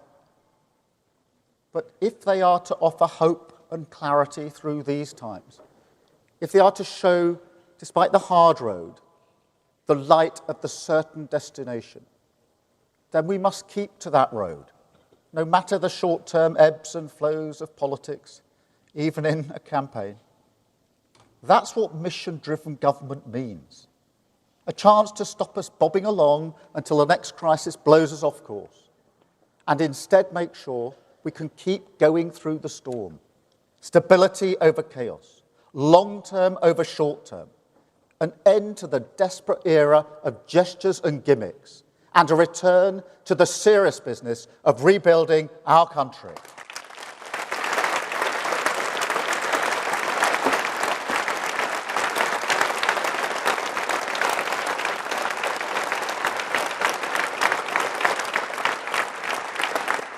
And on that foundation of stability, we start to rebuild. A rebuilding that must begin, first and foremost, with new choices on economic growth. That is the mandate we seek from Britain at this election, a mandate for economic growth. Because the way we create wealth in this country is broken. It leaves far too many people feeling insecure. People who are working hard and doing the right thing. So we will reform it. And we will keep on reforming it until it delivers for them. Wealth creation is our number one priority. Growth is our core business, the only route to improving the prosperity of our country and the living standards of working people. And that's why we made it our first national mission in government. But we must change our approach so it comes from every community, not just shared with every community. Redistribution can't be a one-word plan for our poorest towns and regions. No, we need to give them the tools they need, back their pride and potential, growth for every community, growth from every community. That is the path to national renewal. And now, some people say that how you grow the economy is not a central question, that it's not about how you create wealth, but how you tax it, how you spend it, how you slice the cake. That's all that matters. So let me be crystal clear. This manifesto is a total rejection of that argument. Because if you transform the nature of the jobs market, if you transform the infrastructure that supports investment in our economy, if you reform the planning regime, start to unlock the potential of billions upon billions of pounds worth of projects that are ready to go, held up by the blockers of aspiration, then clearly that does so much more for our long-term growth prospects. And the same is true of public services. If we grew the economy at anything like the rate of the last Labour government, we'd have tens of billions of pounds worth of investment for our public services every year. So if you take nothing else away from today, let it be this. This changed Labour Party has a plan for growth. We are pro-business and pro-worker, the party of wealth creation.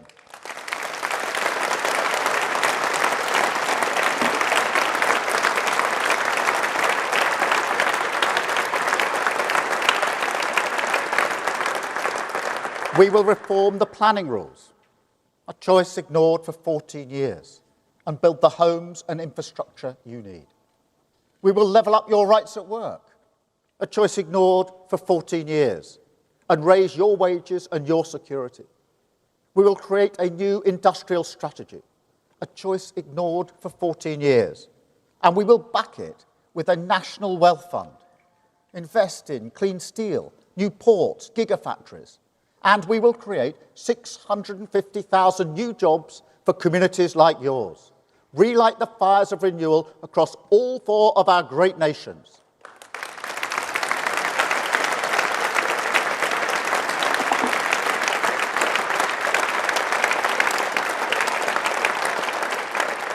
You can choose a different path. You have the power. You can choose to take back control from Westminster. More democracy for your community, new powers over transport, skills, employment, unlock the pride and potential in every community. That is a different choice you can make.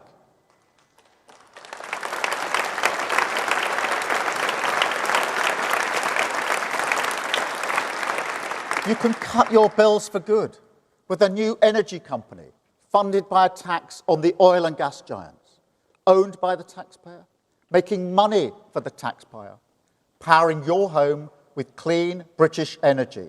That is a different choice you can make.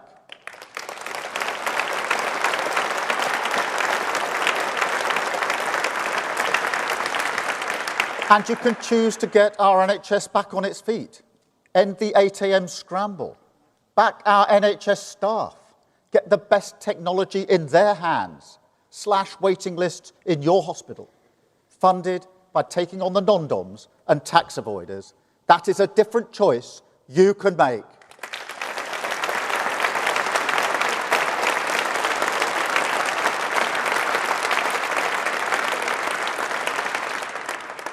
And I'll tell you another choice you can make. You can choose to live in a country that believes in and backs its young people, the future of our country.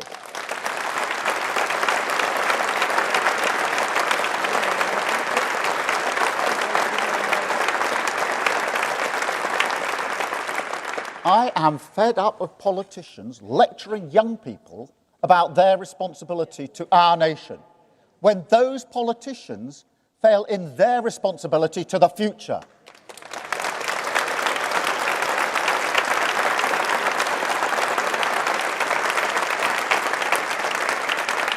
And after what young people did during the pandemic, what they gave up for people, let's be blunt, more at risk than them, that adds insult to injury. But more than that, it tears up the unwritten contract, the bonds of respect that hold these four great nations together, the values that make us who we are, the responsibilities we owe to each other, past, present, and future. My dad was a toolmaker. He worked in a factory. My mum was a nurse. We didn't have a lot when we were growing up. And like millions of working class children now, I grew up in a cost of living crisis.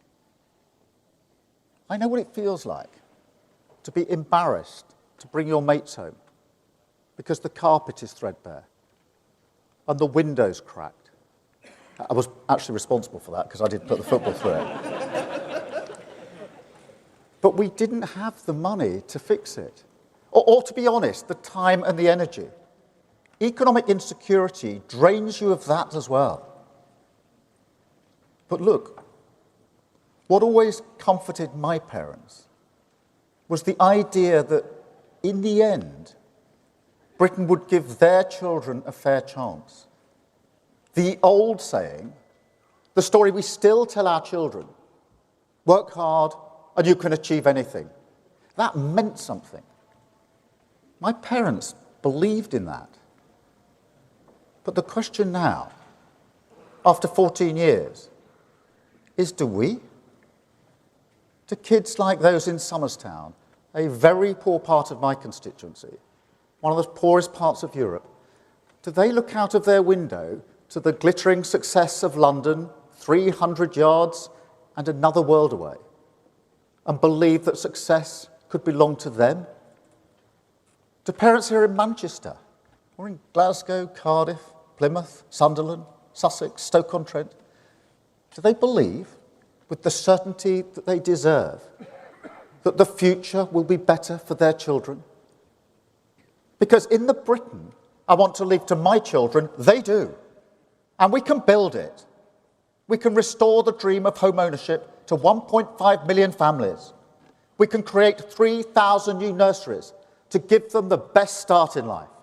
We can roll out a new generation of technical excellence colleges, world-class vocational education, respected by all, grounding young aspiration in the soil of their community. We can guarantee for every young person a job placement or apprenticeship when they're out of work. We can invest in their mental health, their physical health, their dental health. We can reform the curriculum to prepare them for their world. We can create new youth hubs to give them something to do in their community. Raise their wages if they're at work. Give them the power of the vote. Tackle injustice with a new Race Equality Act. And with our mission on clean power, we can lead the way on climate. Finally show our responsibility to their future. A fairer, healthier and more secure Britain at the service of working people, with growth from every community. A Britain ready to restore that promise. The bond that reaches through the generations and says, this country will be better for your children. That is the change on offer on July the 4th.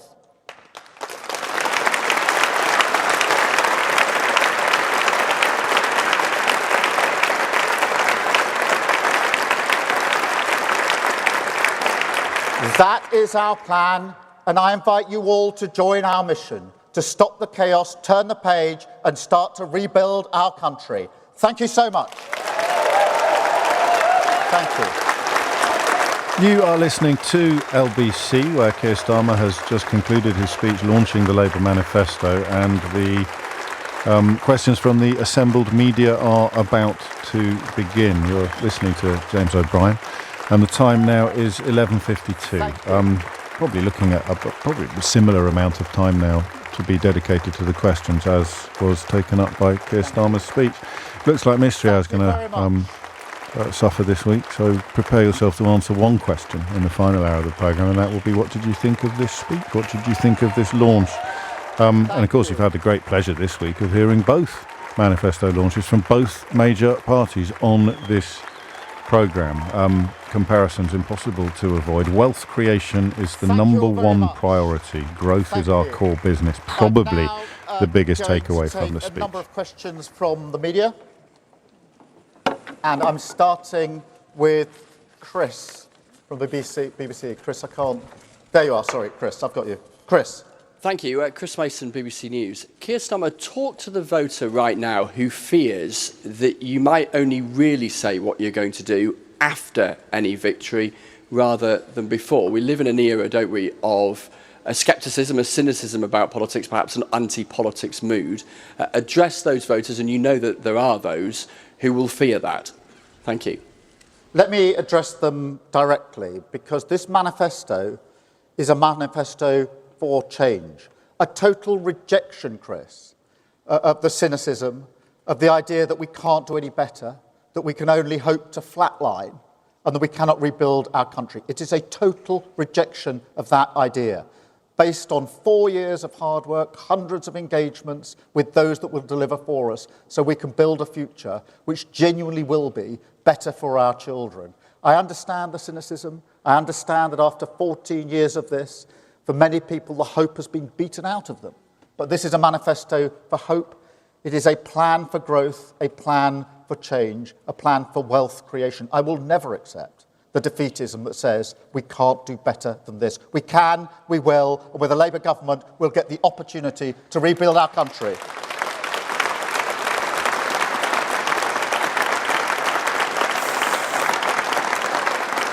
Thank you, Chris.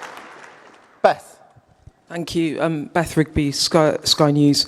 Keir Starmer, this is a 132-page document. On the cover it says change, but there's not a single new policy in it you haven't already announced. There's no new retail offer for voters. Rishi Sunak threw the kitchen sink at his manifesto.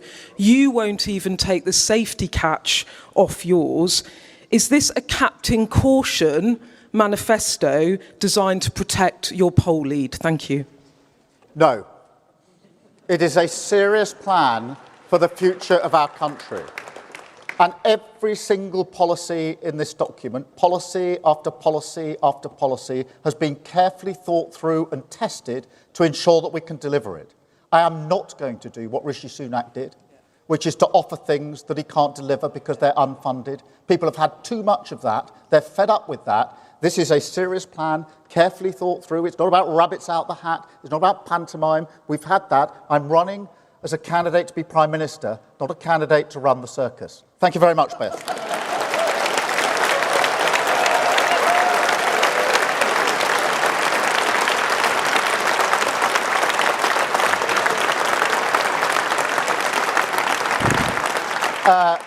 Robert, ITV.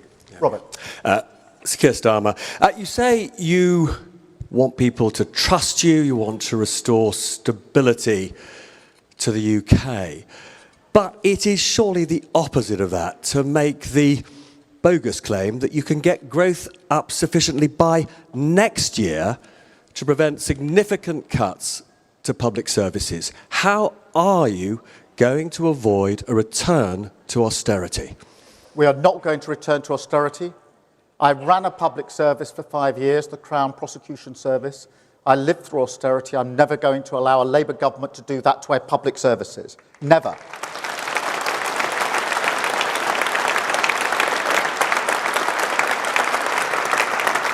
We have an immediate injection into our public services, the 40,000 appointments each and every week in our NHS to get our waiting list down. The teachers that we will put into our secondary school, 6,500. But Robert, we have here a plan for growth, a plan for wealth creation and steps we can take, a plan to deal with the planning regulations. That hasn't been done, it can be done, it can be done at speed, they're tough decisions, we'll do it. We've got a national wealth fund to invest in the future of our country. GB Energy, an energy company to keep our bills down, an industrial strategy, a training programme for the skills we need of the future. All of these things haven't been done in the last 14 years. I do understand why people think they can't be done because of the damage that's been done over the last 14 years. They can and they will. We will turn around growth in this country and create the wealth we need for our country and our public services. Thank you, Robert, very much.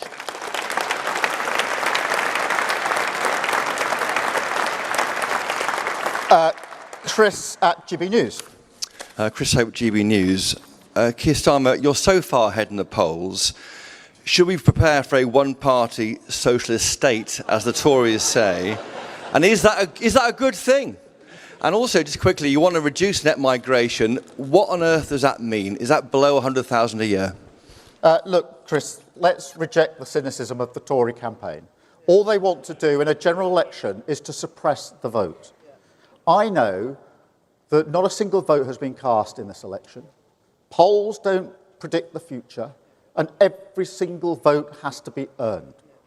And we will earn it with our plan for growth, our plan for creation of wealth in the future. So that is our plan. And yes, I do want a mandate to be able to put this plan into action. I do want people to vote Labour to give us the mandate that we need. I want people to vote for a Labour candidate in their constituency so that Labour MP can sit on the government benches delivering this manifesto for them and their constituents. Yes, I want that mandate.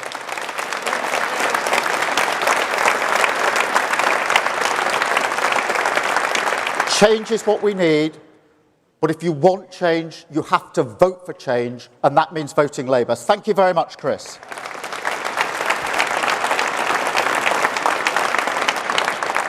Natasha, LBC. Oh, Chris, I didn't do your second half of the question. I'll come back to it and I've dealt with Natasha. Hi, Natasha Clark from LBC. It's 3 weeks today until polling day. The Tories are warning of a Labour supermajority. How confident are you feeling right now? Are you feeling like the campaign's going well? And are you worried that maybe a Labour win for you might just be off the back of people voting for you because they hate the Tories so much? Thank you. No. We've had plenty of examples when people don't like the Tories and they're a real mess, but Labour hasn't been in a position to win. That's why we changed the Labour Party, precisely because we know that the Tories will mess it up, but we have to be in a position to win. We only win if we change the Labour Party. When people look away from the government and look at the alternative, they have to see a positive alternative, and that's what they see in the Labour Party. I don't, take anything for granted as we go to the final 3 weeks of this campaign. Yes, we are enjoying the campaign. I won't deny that. We've waited 4.5 years. We've worked for 4.5 years to get to this point, election year, the chance to do what we came into politics to do, which is to change the lives of millions of people for the better with a Labour government. We'll do that with our sleeves rolled up, a serious plan for the future, and take our argument to every single doorstep across the country and ask people to back the case for change, ask people to give us a mandate to change this country for them, their family, their community, and our country. Thank you very much. Chris, you did do a double question, but nonetheless, on immigration, we do need to have lower immigration. As you know, immigration is at pretty much the highest on record, bar the number just a few months ago. So this government has lost control of immigration. It's important to look at the reasons for that. And the main driving reason is because they haven't got any skills strategy. We haven't got the skills that we need in this country. And that's why not only is our plan here a plan for growth, it will also deal with immigration, because this government has gone to immigration as their growth lever. I want to go to skills, wealth creation, investing in businesses in this country. Thank you, Chris. That's not an invite to everybody to do 2 questions, by the way. But out of respect for Chris, I did it. Sophie, the Mirror. Sophie Huskisson from the Daily Mirror. Sir Keir, your manifesto says you'll develop an ambitious strategy to reduce child poverty. Do you have a target for how many kids you want to lift out of poverty? Well, we will have a strategy for dealing with poverty, just as the last Labour government did. And we took millions of children out of poverty, and we will do so again. That does require a strong plan to deal with those issues that bear down on poverty and children. That's housing, that's education, that's health, that's good jobs, and it's wealth creation. Because without the wealth creation that we need for our country, it's very difficult to do the support that we need in our country. And that's why I say we are the party of wealth creation. This is a plan for wealth creation. It is a plan for growth. That is the single driving mission of what I hope will be an incoming Labour government. Thank you, Sophie. Martina from The Sun. Martina. Hello, Sir Keir. Martina Abbot from The Sun. In order to clear the asylum backlog, you said that you will let small boat migrants currently here enter the asylum system. But what is the plan for new people who arrive here illegally? Because there is nothing about that in the manifesto. Will they be able to apply for a claim? If so, isn't that just an incentive for more people to come?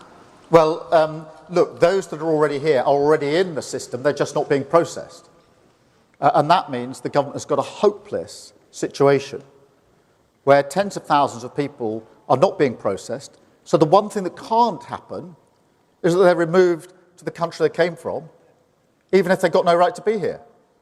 That is the chaotic state of this government. They're not processing the claim. Even clear cases where people shouldn't be here, they can't be removed.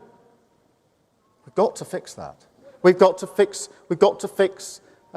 the loss of control of our borders under this government. Nobody but nobody should be making that trip across the channel in small boats. And the way that we will do that is with our Border Security Command, which is set up specifically with new powers, a new command with new resources to smash the gangs that are running the vile trade of putting people, vulnerable people, in boats to go across the channel.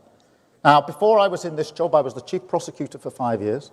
I've worked with law enforcement across countries to smash terrorist gangs, sophisticated terrorist gangs, and I will never accept that the only gang that apparently we can't smash is the vile smuggling gangs that are running this trade. I'll never accept that. Thank you so much.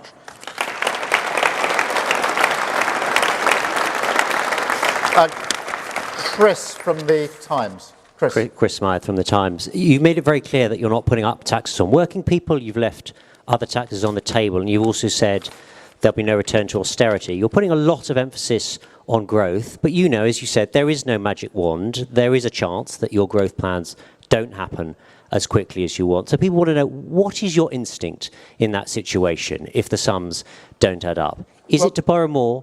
Is it to cut spending? Or is it to put up taxes? Chris, this manifesto is a total rejection of that defeatist approach, that the only levers are tax and spend. It's a total rejection of that. It's a plan for growth. I accept there's no magic wand. I accept that you don't get growth without a plan. That's what all the forecasts are based on, that things won't change, can't change, will flat line. That's why we're having this discussion about tax and spend. I'd reject that. That's why this is a plan for growth, a carefully thought through plan for growth. Hundreds and hundreds of conversation engagements with businesses, with communities, with local representatives and leaders about the change that we can bring about. And some of it is obvious stuff, it's common sense stuff. Planning holds up infrastructure all of the time. Years and years are lost in pretty well every infrastructure project. We can't get things done. We can't get things moving. We can't build things, whether that's big projects or the houses that we need. We don't have an industrial strategy that actually makes sure we've got the skills and the initiatives in the places that we need them. We haven't got a national wealth fund at the moment, which invests in the future of our country and gets the private sector to invest with it. All of these things will make a material difference, and I have absolute confidence in the plan for growth that we're putting before the country. And I will not accept the defeatism that says all that we can hope for in this country is to flatline. That is the absolute opposite of the hope that we inject through this manifesto. Thank you, Chris, very much.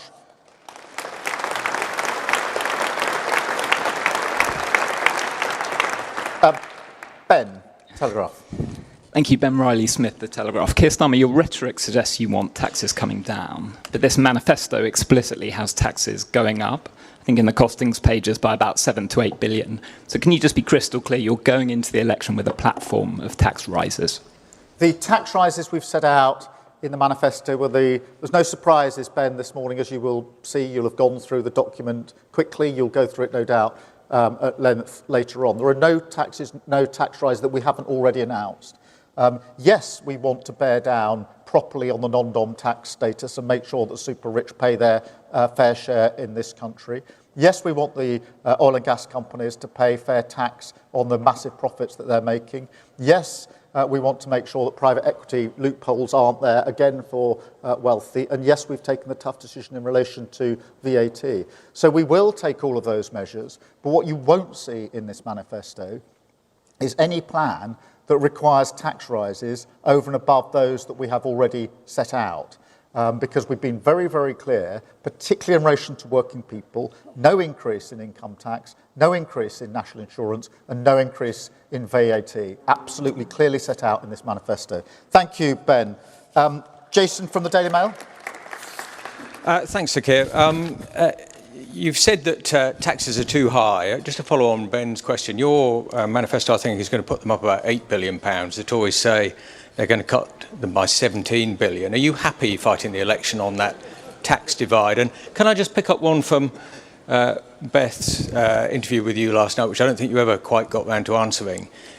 You're among friends here. Did you really think Jeremy Corbyn was going to be a great PM? Well, look, on the tax question, you can see what the Conservatives are doing. Every day they are desperately putting a new policy, a new gimmick on the table, which is unfunded. Now, if there's one lesson from Liz Truss and what happened to the economy, it's if you make unfunded tax cuts, then it damages the economy and working people pay the price.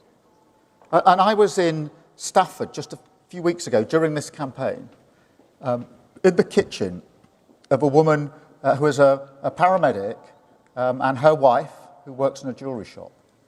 They bought their house 5 years ago. They were on a fixed rate mortgage. They've got 2 kids. That has come to an end after 5 years. They've hunted around, but the best mortgage they can get is one that's hundreds of pounds more, and they can't afford it, and they're going to have to move. That is the price you pay for unfunded tax cuts. And Rishi Sunak, if there's one thing that he was supposed to do, it was to provide the stability after Liz Truss, and here he is repeating it. And it'll be working people who pay the price for that.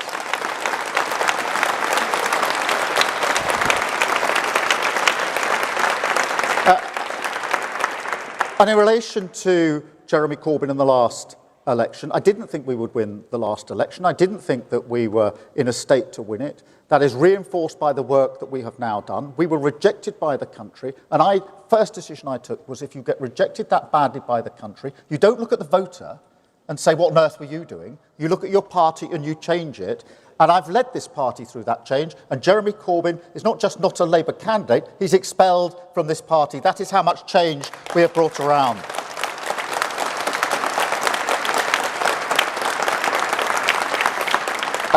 Kitty at the Eye. Thank you, Kitty Donaldson from the Eye newspaper. You're giving the impression of a man in a hurry. Tony Blair made the Bank of England independent in the first week of his landslide. What would Prime Minister Keir Starmer do in the first week of a Labour government? And how long will you give voters before they judge you on your ability to make changes? The first thing I'd do is return politics to service. To serve this country. I came into politics to serve. I had a career in the law before this. My wife rather thinks I should have stayed with it. But I changed. But I changed because I wanted to serve my country. And I think politics in the last 10 to 14 years has become too much about self-entitlement and not enough about service. So the mindset change, if we are able to come into government, on day one, the most important thing will be service, country first, party second. Every decision will be dictated by that. Is it country first, service of the country? And I'll be judged on that service, as I have been in the past. I worked with the police service of Northern Ireland, changing that so that it had the confidence of both communities with others. I worked at the Crown Prosecution Service, a service prosecuting every criminal case in England and Wales to protect the public. And I've changed the Labour Party into a party that, again, is once again in the service of working people. And what we are now seeking is the opportunity to change our country, to put it back in the service of working people. That will be the big change from day one, and everything else hangs off that. Country first, party second. Thank you, Kitty, very much.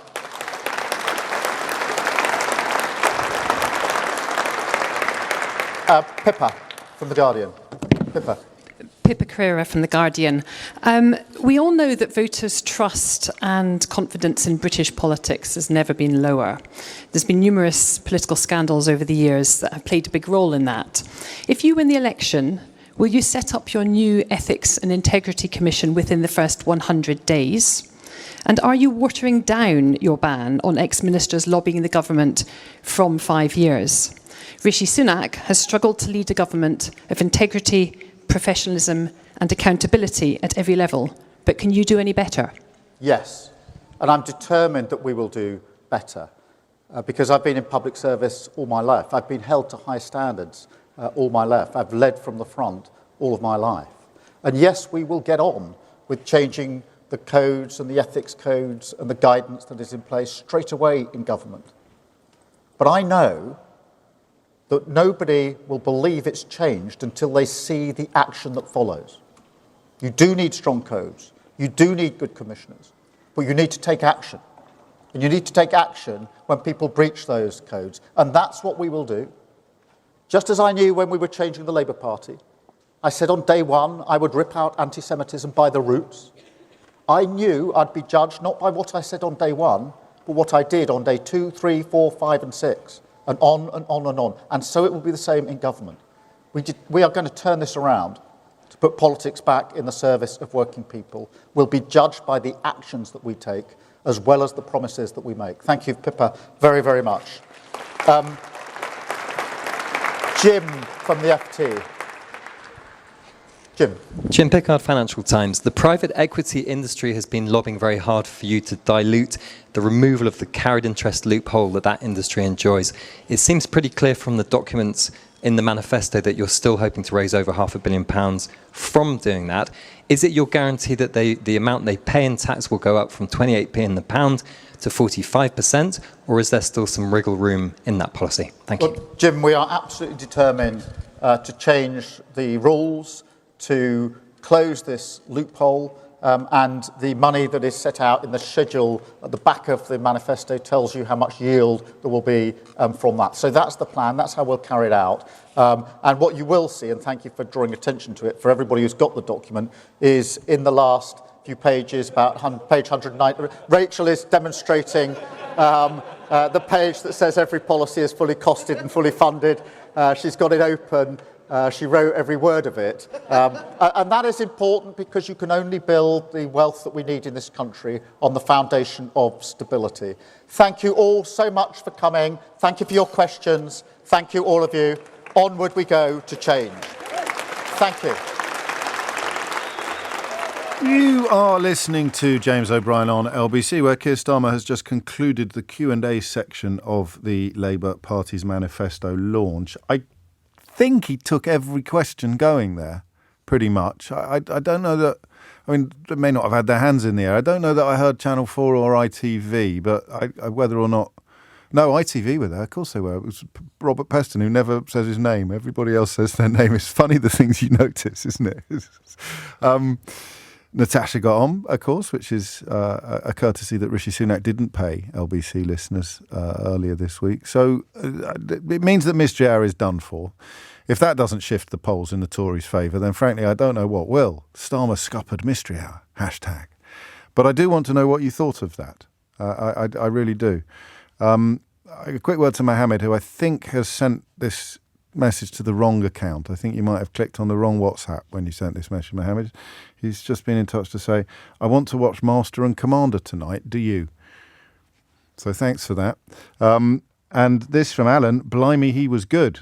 Johnny in Hove says that was a tour de force by Starmer.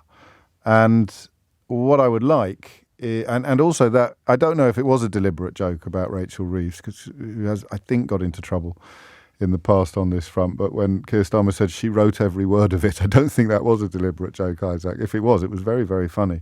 And yeah, there was, Nigel, even a question from GB News. No, not that, Nigel, I presume.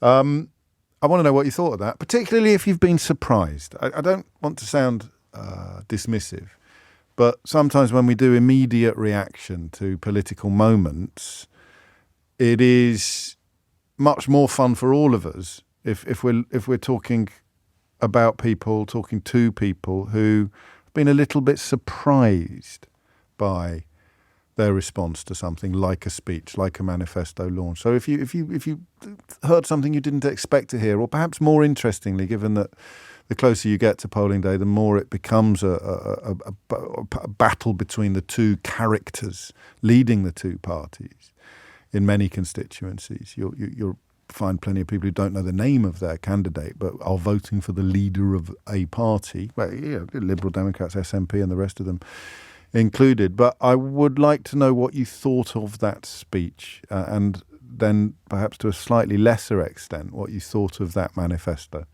or what you heard of it at least. 17 minutes after 12 is the time.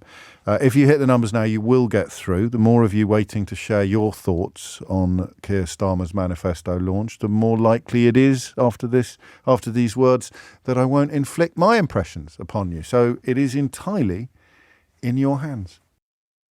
19 minutes after 12 is the time. Seema is in Crouch End. I was planning to turn the radio off as soon as he started, she writes, but I continue to listen and I'm still here. So it was a surprisingly good listen. Ozzy liked the abrupt yes or no immediate answers to questions where applicable prior to fleshing out his answers. I feel that worked well. I mean, so far, Alexandra in Crystal Palace, quite rightly furious that Keir Starmer has scuppered this week's mystery, adding, "There's no way I can vote Labour now." Finally, some truly important and pertinent political analysis. But Alexandra's tongue-in-cheek response notwithstanding, uniformly positive so far. Hopefully that'll change, or maybe that will change when we start taking some calls, which we'll do now. Veronica's in Sutton. Veronica, what do you think? What did you make of it? Yeah, I mean, before we get into about what Keir Starmer said, what I was just saying to your producer, what I really liked is how it was framed. You were probably watching it from the studio as well, how they had the whole shadow front bench come up. They were sitting there, United team, front and centre. Yes. Angela Rayner did an excellent intro and framed everything. Then you had, business community being represented by the chap from Iceland, which, that's probably the only slightly dodgy one because, why was he there? But anyway, then obviously the people coming to talk about the NHS and that awful testimony from the chap there. And Nathaniel, the music teacher. Yeah. I didn't hear that. So actually, could you tell us what he said? Because I was still talking. Because he was speaking before about how, he was misdiagnosed and waiting lists and the impact of waiting lists. And then there was another chap talking about the impact of housing as well, which are the two key tenets of the manifesto. Health and housing. And I think by giving real-world testimonies rather than having a politician talk about it was very, very powerful. And then Keir came up to talk about it. And I think, some of it did drone on a bit, but I think the Q&A was very snappy. I mean, you had to sort of, okay, Veronica, focus, listen to what you're saying. But then I think the Q&A was very good, very snappy, and I think he put to bed some of the demons out there. Yes. I've had the only negative, I would say, and not a negative per se, but I was at your London event and I actually asked you a question about Brexit, if you remember, and is that I had a quick read of the manifesto, and in the manifesto on Europe, he's explicitly said, and I don't know if he needs to be that explicit, he explicitly said, we will not go. There'll be no return to single market customs union or freedom of movement of labour. Yeah. And I'm like, the bridges are there. It's settled, on security and defence, and and sort of maybe on some. And there's another line. I don't know if you've got there yet on page 100 and something about making Brexit work. Yeah, which is slightly. I mean, we're letting the perfect be the enemy of the good, I suppose. A bit. So I mean, overall. We only can. We have hope, don't we? We've got to go forward with it. Well, it's the hope that gets you, Veronica. We can deal with the despair. But anyway, no, thank you. That's a perfect start, actually. You could have been in the room, actually. And Natasha Clark, of course, was in the room. We'll be catching up with her shortly. I'm just looking for a negative, and I'm not taking applicants for Idiot's Corner. So, you know, if you're going to repeat some line that you've read on a... Well, to be fair, that's not even happening. I was pleased to hear that the first task won't be redecorating number 10 with ludicrously expensive wallpaper, says Carl. Yeah, so apart from that little Brexit quibble, I haven't got yet a negative response. And remember that this isn't a silo, this programme. Indeed, the first hour was dedicated to people who voted Conservative in 2017 and 2019. So that is quite interesting. It's the first time I've heard him sound passionate, says Adrian, who's in Spain. Let's hope he keeps it up. And this was an interesting one. Hi, James. I fell for the Brexit lies and voted for Boris. It was the COVID debacle that started to open my eyes. And when Truss was in office, I thought I could never vote Tory again in the near future. I had literally no idea who to vote for, but that speech from Keir Starmer has made my mind up. You see, it could go either way now. This is what I love about reading text live. That speech from Keir Starmer has made my mind up. It was clear, strong, and sounded like a world leader. He answered every question, and there were no flaky responses at all. Natasha Clark, who, of course, is your tribune in rooms like that. She represents the listeners to LBC, which made it, to my mind, if not to hers, all the more offensive that Rishi Sunak elected not to let her ask a question earlier this week. Certainly managed to ask one today. But first, she joins me now from Manchester to compare the two rooms, Natasha. I jokingly suggested that Rishi Sunak's launch looked like it had taken place in a hospitality suite at Silverstone Racecourse. But then I received a text from someone who does work in sales and said it is a hospitality suite at Silverstone Racecourse because he went to a sales conference there not long ago. Starmer's looked more, I suppose the word I'd reach for would be more like a rally, I think. Good afternoon, James. Yes, we're here at the Co-op's headquarters in Manchester. And honestly, people literally hanging off the rafters to hear from Keir Starmer this afternoon. It's a multi-tiered building with several floors, and they're all literally been lining the stairs, lining the halls, trying to get a glimpse of him and trying to get in here now for selfies, pictures, and to try and get a glimpse of the man himself. So yes, the atmosphere between those two launches that I've been at this week could not be more stark. And obviously we talked about the energy in the room of the Tory launch, and there wasn't much of it, it's fair to say. Could not be further from what we are like here today. It's like night and day. There is excitement, electricity, genuinely people are beaming from ear to ear. You know, Shadow Cabinet, you saw them coming on the stage just before Keir Starmer came on to speak to us just a few minutes ago, and they're all beaming from ear to ear. They clearly are quite happy. As I asked Keir Starmer how the campaign's going so far, he said, yes, we are enjoying it. And you can see from their faces, obviously, they're riding so high in the polls, the Labour Party, and seemingly that Ming vase, the careful vase that they're trying to carry across to the electorate, is seemingly untouched so far. And yes, earlier today, he's been outlining his manifesto. I've got a copy of it right here. It's got so many pictures of Keir Starmer's face in it. There's 30 I've counted, but not a lot of new policies. And like I said, he stood up today and said that he wasn't going to be announcing anything new. He said what the country wants is stability instead. So it's really a bit of a repetition of Keir Starmer's greatest hits, if you will.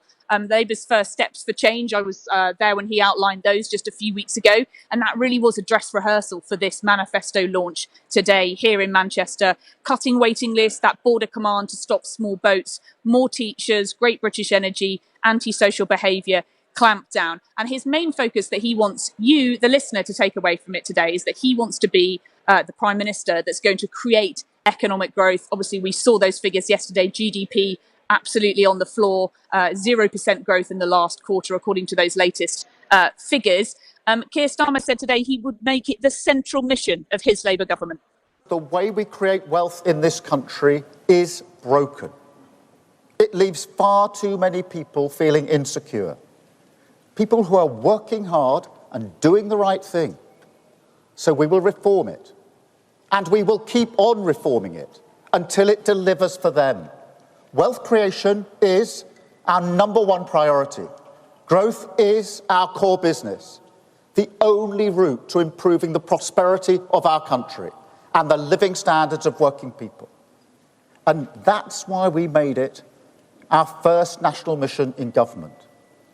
But James, there was a dose of reality tinged in his speech today. He admitted that it wasn't going to be easy to do all the things that he wanted to do, that he wouldn't be able to fix everything overnight, and he couldn't just wave a magic wand to make all of the problems that Britain is facing just go away.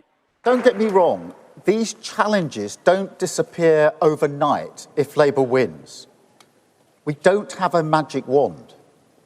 But what we do have, what this manifesto represents, is a credible long-term plan, a plan built on stable foundations with clear first steps. Tough spending rules that will keep taxes and inflation low. NHS waiting times cut with 40,000 extra appointments every week. A border security command to smash the criminal smuggling gangs. Great British Energy to cut bills in your home for good. More police in your town. Cracking down on antisocial behaviour. And 6,500 new teachers in your school, giving your children the start in life that they deserve. And in terms of the numbers buried at the bank of this quite chunky manifesto, there are £7 billion worth of revenue raisers in there. Some will call them tax rises as well. But Keir Starmer today promising he won't raise income tax, national insurance, VAT, but other things will be changed. But this is all things that Keir Starmer and the Labour Party have talked about before. They're going to launch that clampdown on buying foreign property. They're going to launch closing the non-dom tax loopholes. This is all stuff that Keir Starmer feels very confident talking about today because it's not new policy. He's been defending this policy for such a long time. He said it wasn't fair to raise taxes again on working people when they were already so high. But what he didn't say was whether there could be any other tax rises somewhere else in his first budget to pay for it. We did try and ask him in the Q&A what that might look like, but again, he declined to say that. He also, I think, was a little bit unfair on what the price of austerity might be. There was a question from one of my colleagues about how you're going to possibly stop a return to austerity, but at the same time, you won't tell us exactly where the money is going to come from to stem some of those tax rises, those cuts that the Tories have already stemmed into their thinking. Well, I mean, the question that is not going to be answered between now and election day is what if the growth doesn't happen? Because the reply will be, and has been, it will. So exactly. that's an exercise in finger crossing. It is a bit, and I do think that, the Labour Party now in the next 3 weeks of this campaign, if the polls continue to do so, they are going to be scrutinised far more than they ever have before. And I think Keir Starmer's policy of growth, there's not a lot of detail about exactly how he is going to grow the size of the pie to make it all better. Every government wants to get good growth. Every government wants to increase our GDP, but the steps in order to make it happen aren't quite clear. And I think Keir Starmer does risk finding a lot of anger with the electorate if he goes in trying to promise the earth and then comes out and is not able to do so. We don't have a lot of details about exactly how he would do a lot of things. A lot of really emotional, powerful performances today. We heard from Daniel, whose two kids are having to share a bed in East London. From that really effective campaigner Nathaniel, who's sadly dying of cancer, saying he lives in hope that things can get better for the NHS. A lot of why things don't work in this country at the moment. But I just feel that from being here, there are a lot of holes in what Keir Starmer's plan is going to be, and not a lot of answers about exactly what he's going to do to fix them. The response I'm getting is almost unanimously positive to the speech, but I suppose that we're looking as much at tone and style as we are at content and detail. That there may well be different responses the more the detail settles. But I suppose we should point out that Rishi Sunak is unlikely to answer any of those questions in any more substantive fashion about how growth is going to be generated. Everyone wants growth. But neither of them capable of really setting out a blueprint, if you like, a copper-bottomed blueprint on how growth will occur. But I mean, would it be inappropriate of me to ask you to give marks out of 10 to Sunak on Tuesday and marks out of 10 to Starmer today, just on overall performance, overall delivery, overall reception? Look, I mean, the overall delivery and reception from Keir Starmer was much better than Rishi Sunak, purely for the fact that he is obviously doing so much better in this campaign. He's not had the same mess-ups that Rishi Sunak has had. He's not had the same slips. He's not had that D-Day gaffe. And you could see it in his face for Rishi Sunak. He had obviously had a really, really dire week and was trying hard to get back on the front foot. But Conservative MPs are not buying it. Tory candidates are not buying it. And let's be honest, there's nothing moving in the polls. The voters aren't buying it either. Keir Starmer is riding high. He's looking confident. He was hugging people in the audience, shaking hands, doing selfies. He very much looked like a man that was in charge of what was happening today. And he seemed pretty happy and comfortable with the way things have gone. And like I say, they had this dress rehearsal for their for their Labour Manifesto launch just a few weeks ago. And it really was a carbon copy of what they did just a couple of weeks ago. So yeah, he's done very, very well today. I think he's come across as very calm, very confident. And like you said in my response to the question, he clearly is enjoying this campaign. He clearly feels very comfortable and thinks that everything generally is going pretty well. Finally, Natasha, did you get an apology from the Tories for being ignored, having travelled all the way to Silverstone to cover that manifesto launch?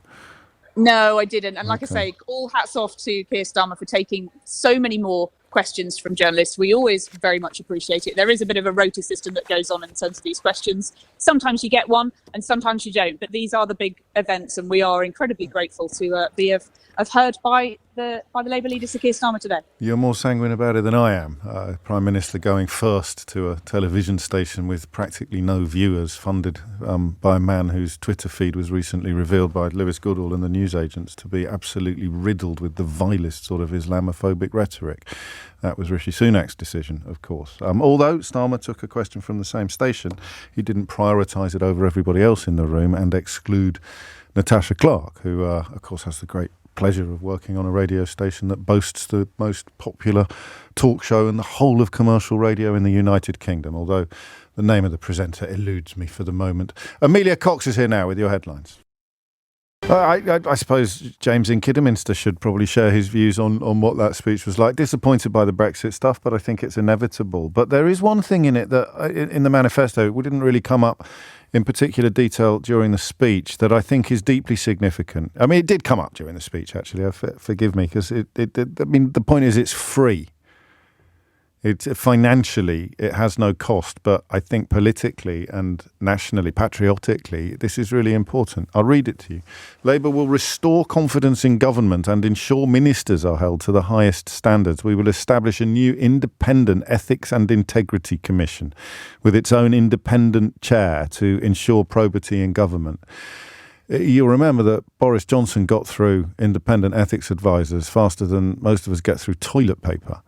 And in fact ended up without one for much of his premiership. The response to that from Keir Starmer seems to me to be very pertinent. Labour will review and update post-government employment rules to end flagrant abuses seen under the Conservatives. This includes enforcing restrictions on ministers lobbying for the companies they used to regulate, with meaningful sanctions for breaching the rules. There'll be quite a few Tories eyeing their post-parliamentary future who will now be quite worried about that. We will give the independent advisor on ministerial interests the powers to start investigations into misconduct and ensure they have access to the evidence they need. I don't know what the sanction would be, though, if you'd already left Parliament. But that just, some of the stuff that perhaps won't garner the headlines, but is, to me at least, quite important. Deeps is in Finchley to share his responses to that. What did you think, Deeps? Hi, James. Deeps here. Yeah, no, I really enjoyed that. I thought he was very honest as a politician can be. And I thought, he was very blunt about raising taxes. I think if you cut taxes, you have to pay for it. And he has no apologies about having to raise tax to make sure that everything that he's put in there has been funded. Although he said he wasn't going to raise tax, but he didn't promise to cut it. It's the other way around. Sorry. That's all right. But if you look at what the Tories are doing, they're very much cutting taxes, but they're not saying where that money's coming from. No, well, they're cutting national insurance. The overall tax burden is actually still going up, but they keep saying they're cutting taxes. They are cutting national insurance. And Starmer tried to make political capital out of that in the last few PMQs by insisting that they answer where the money is coming from, and they didn't. But I don't think it worked brilliantly as a political gambit, just because it didn't land with the public in the way that he was hoping it was. And he might have a similar problem a year from now.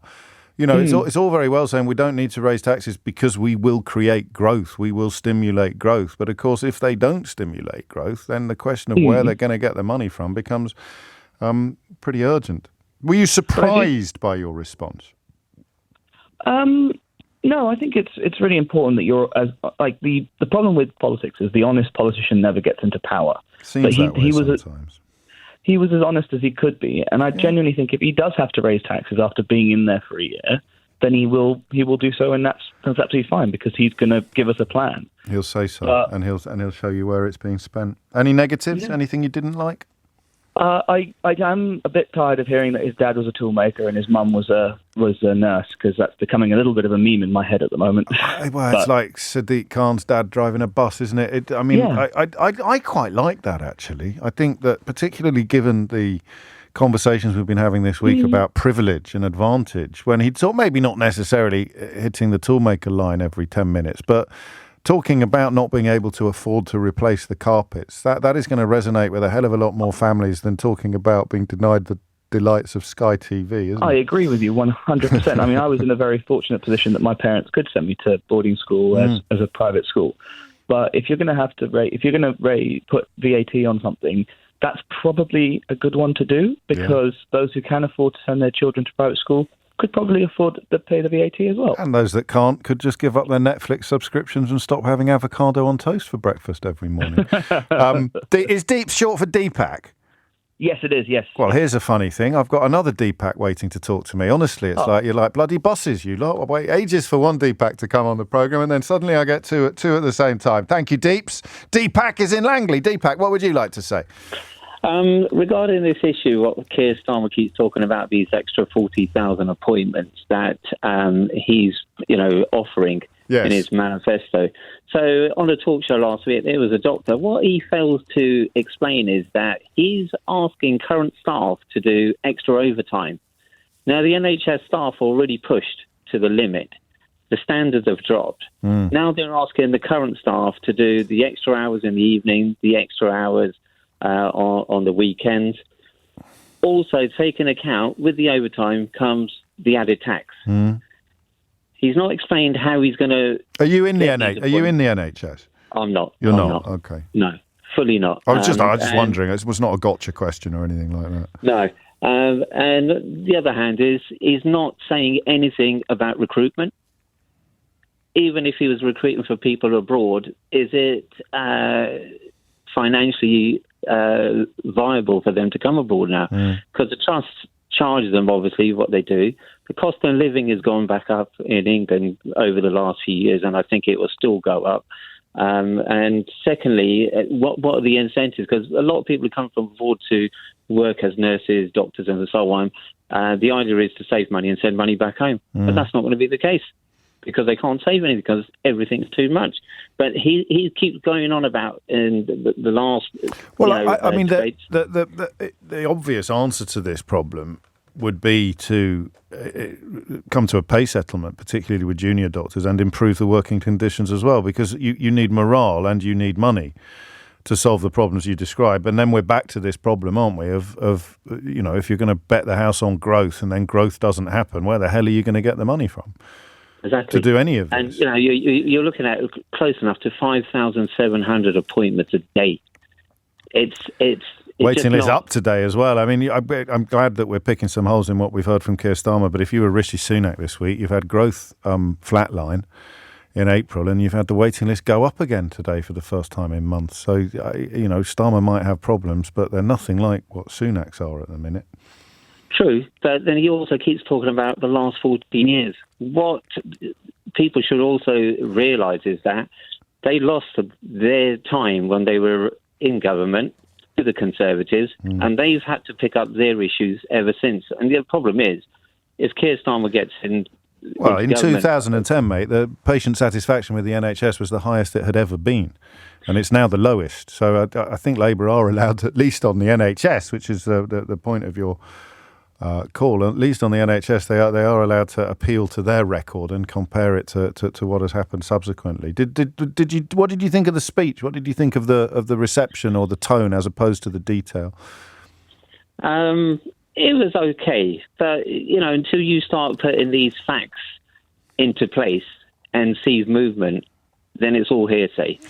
Every politician is good at saying what they want. Is delivering it's all about delivering now. So you need to go back. An overnight fix. No, of course it's not. But it's only February 2016 when that target about getting patients to start treatment within 18 weeks was last achieved. So you've got a slow decline from 2010 to now, with 2016 being the point when they were still getting 92% of patients to start their treatment within 18 weeks. So it's not necessarily an unclimbable mountain, but you're right to point out that without some sort of change to both the financial remuneration and the morale levels of NHS professionals who will be required to deliver on these promises, then the likelihood of the promises being delivered diminishes. It's 12:46. Thank you, Deepak.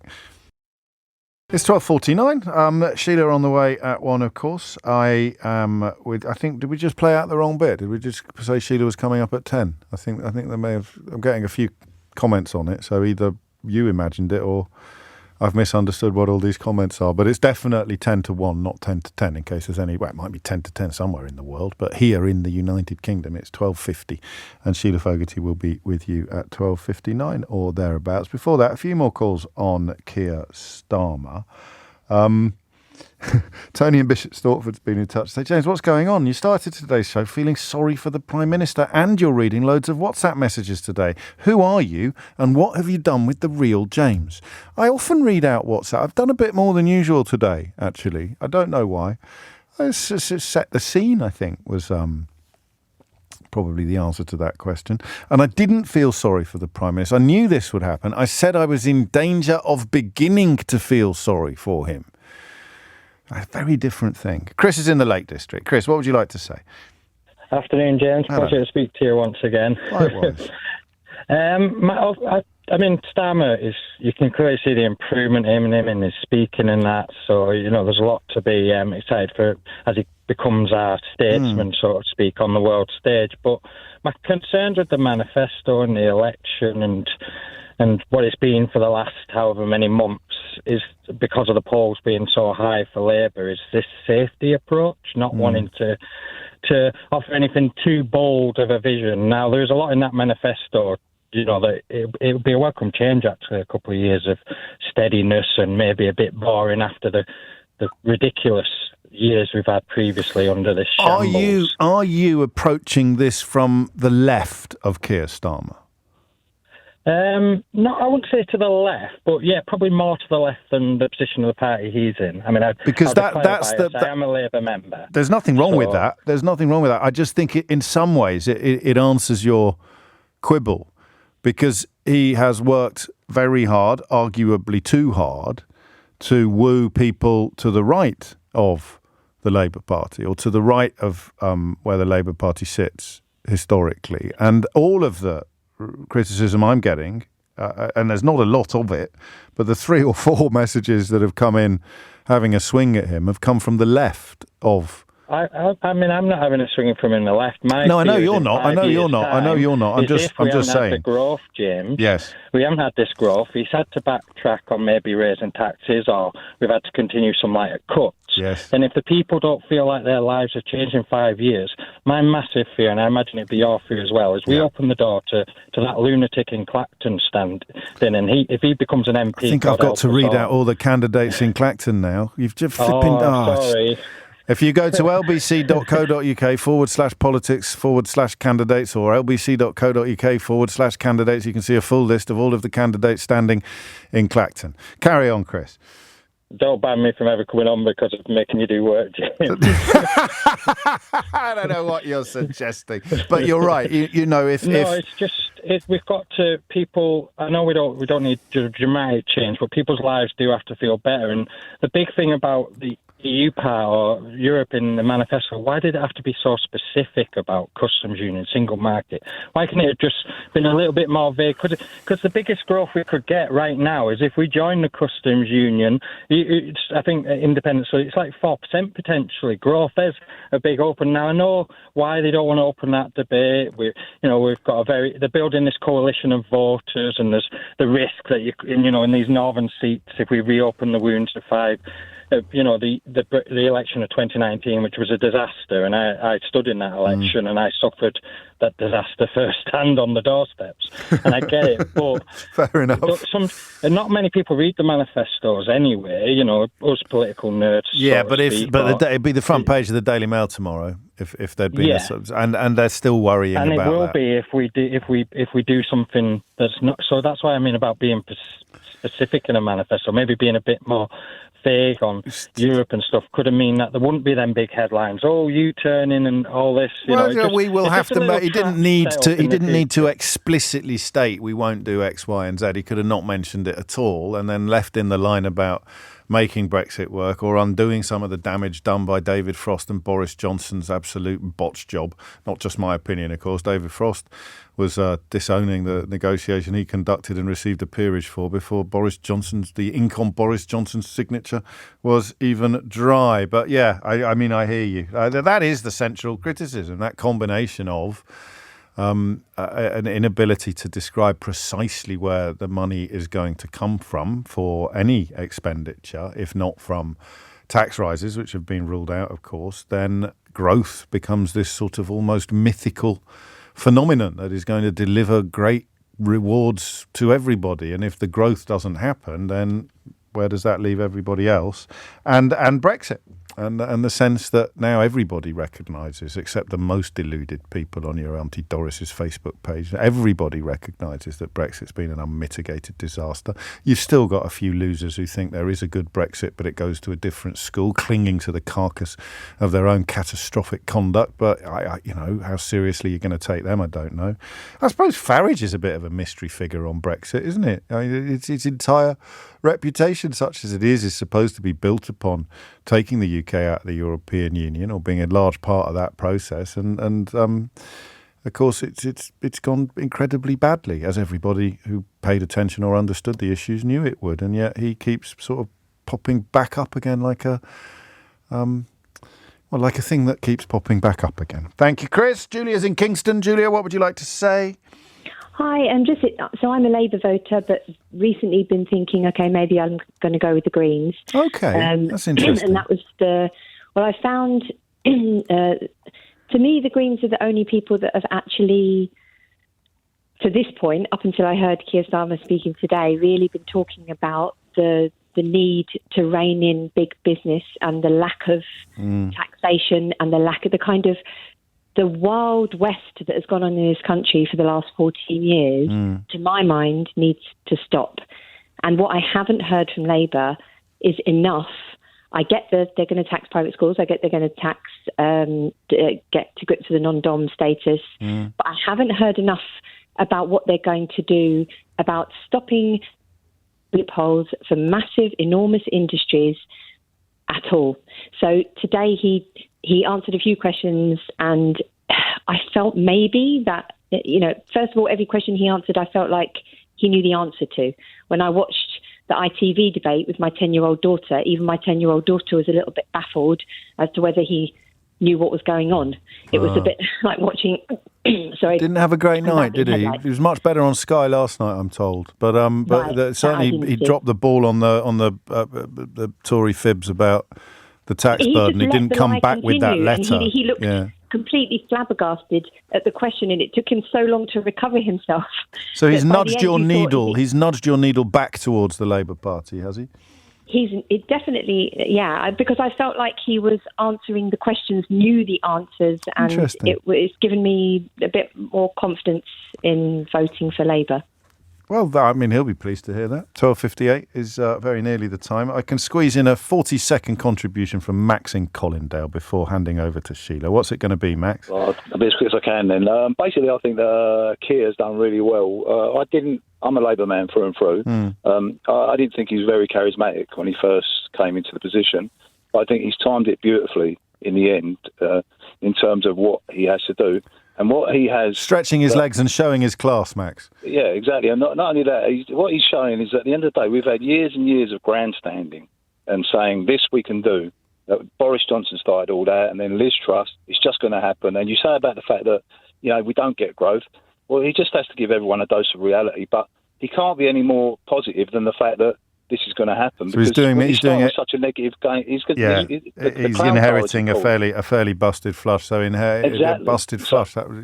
So that expectation management, coupled with not scaring the horses or carrying the Ming vase across an ice rink, if you accept all of those as requirements, as prerequisites, then you end up where Max is, with a very positive view of how he's managing to keep all of those different plates spinning. If you missed any of today's show, you can listen back on Catch Up on Global Player, the official LBC app, where you can also pause and rewind live radio. Download it now for free from your app store or head to globalplayer.com. Tom Sawbrick with you at 4. But now, of course, on LBC, it's time for Sheila Fogarty. It's time for Sheila Fogarty. It's time for Sheila Fogarty. It's time for Sheila Fogarty. It's time for Sheila Fogarty. It's time for Sheila Fogarty. It's time for Sheila Fogarty. It's time for Sheila Fogarty. It's time for Sheila Fogarty. It's time for Sheila Fogarty. It's time for Sheila Fogarty. It's time for Sheila Fogarty. It's time for Sheila Fogarty. It's time for Sheila Fogarty. It's time for Sheila Fogarty. It's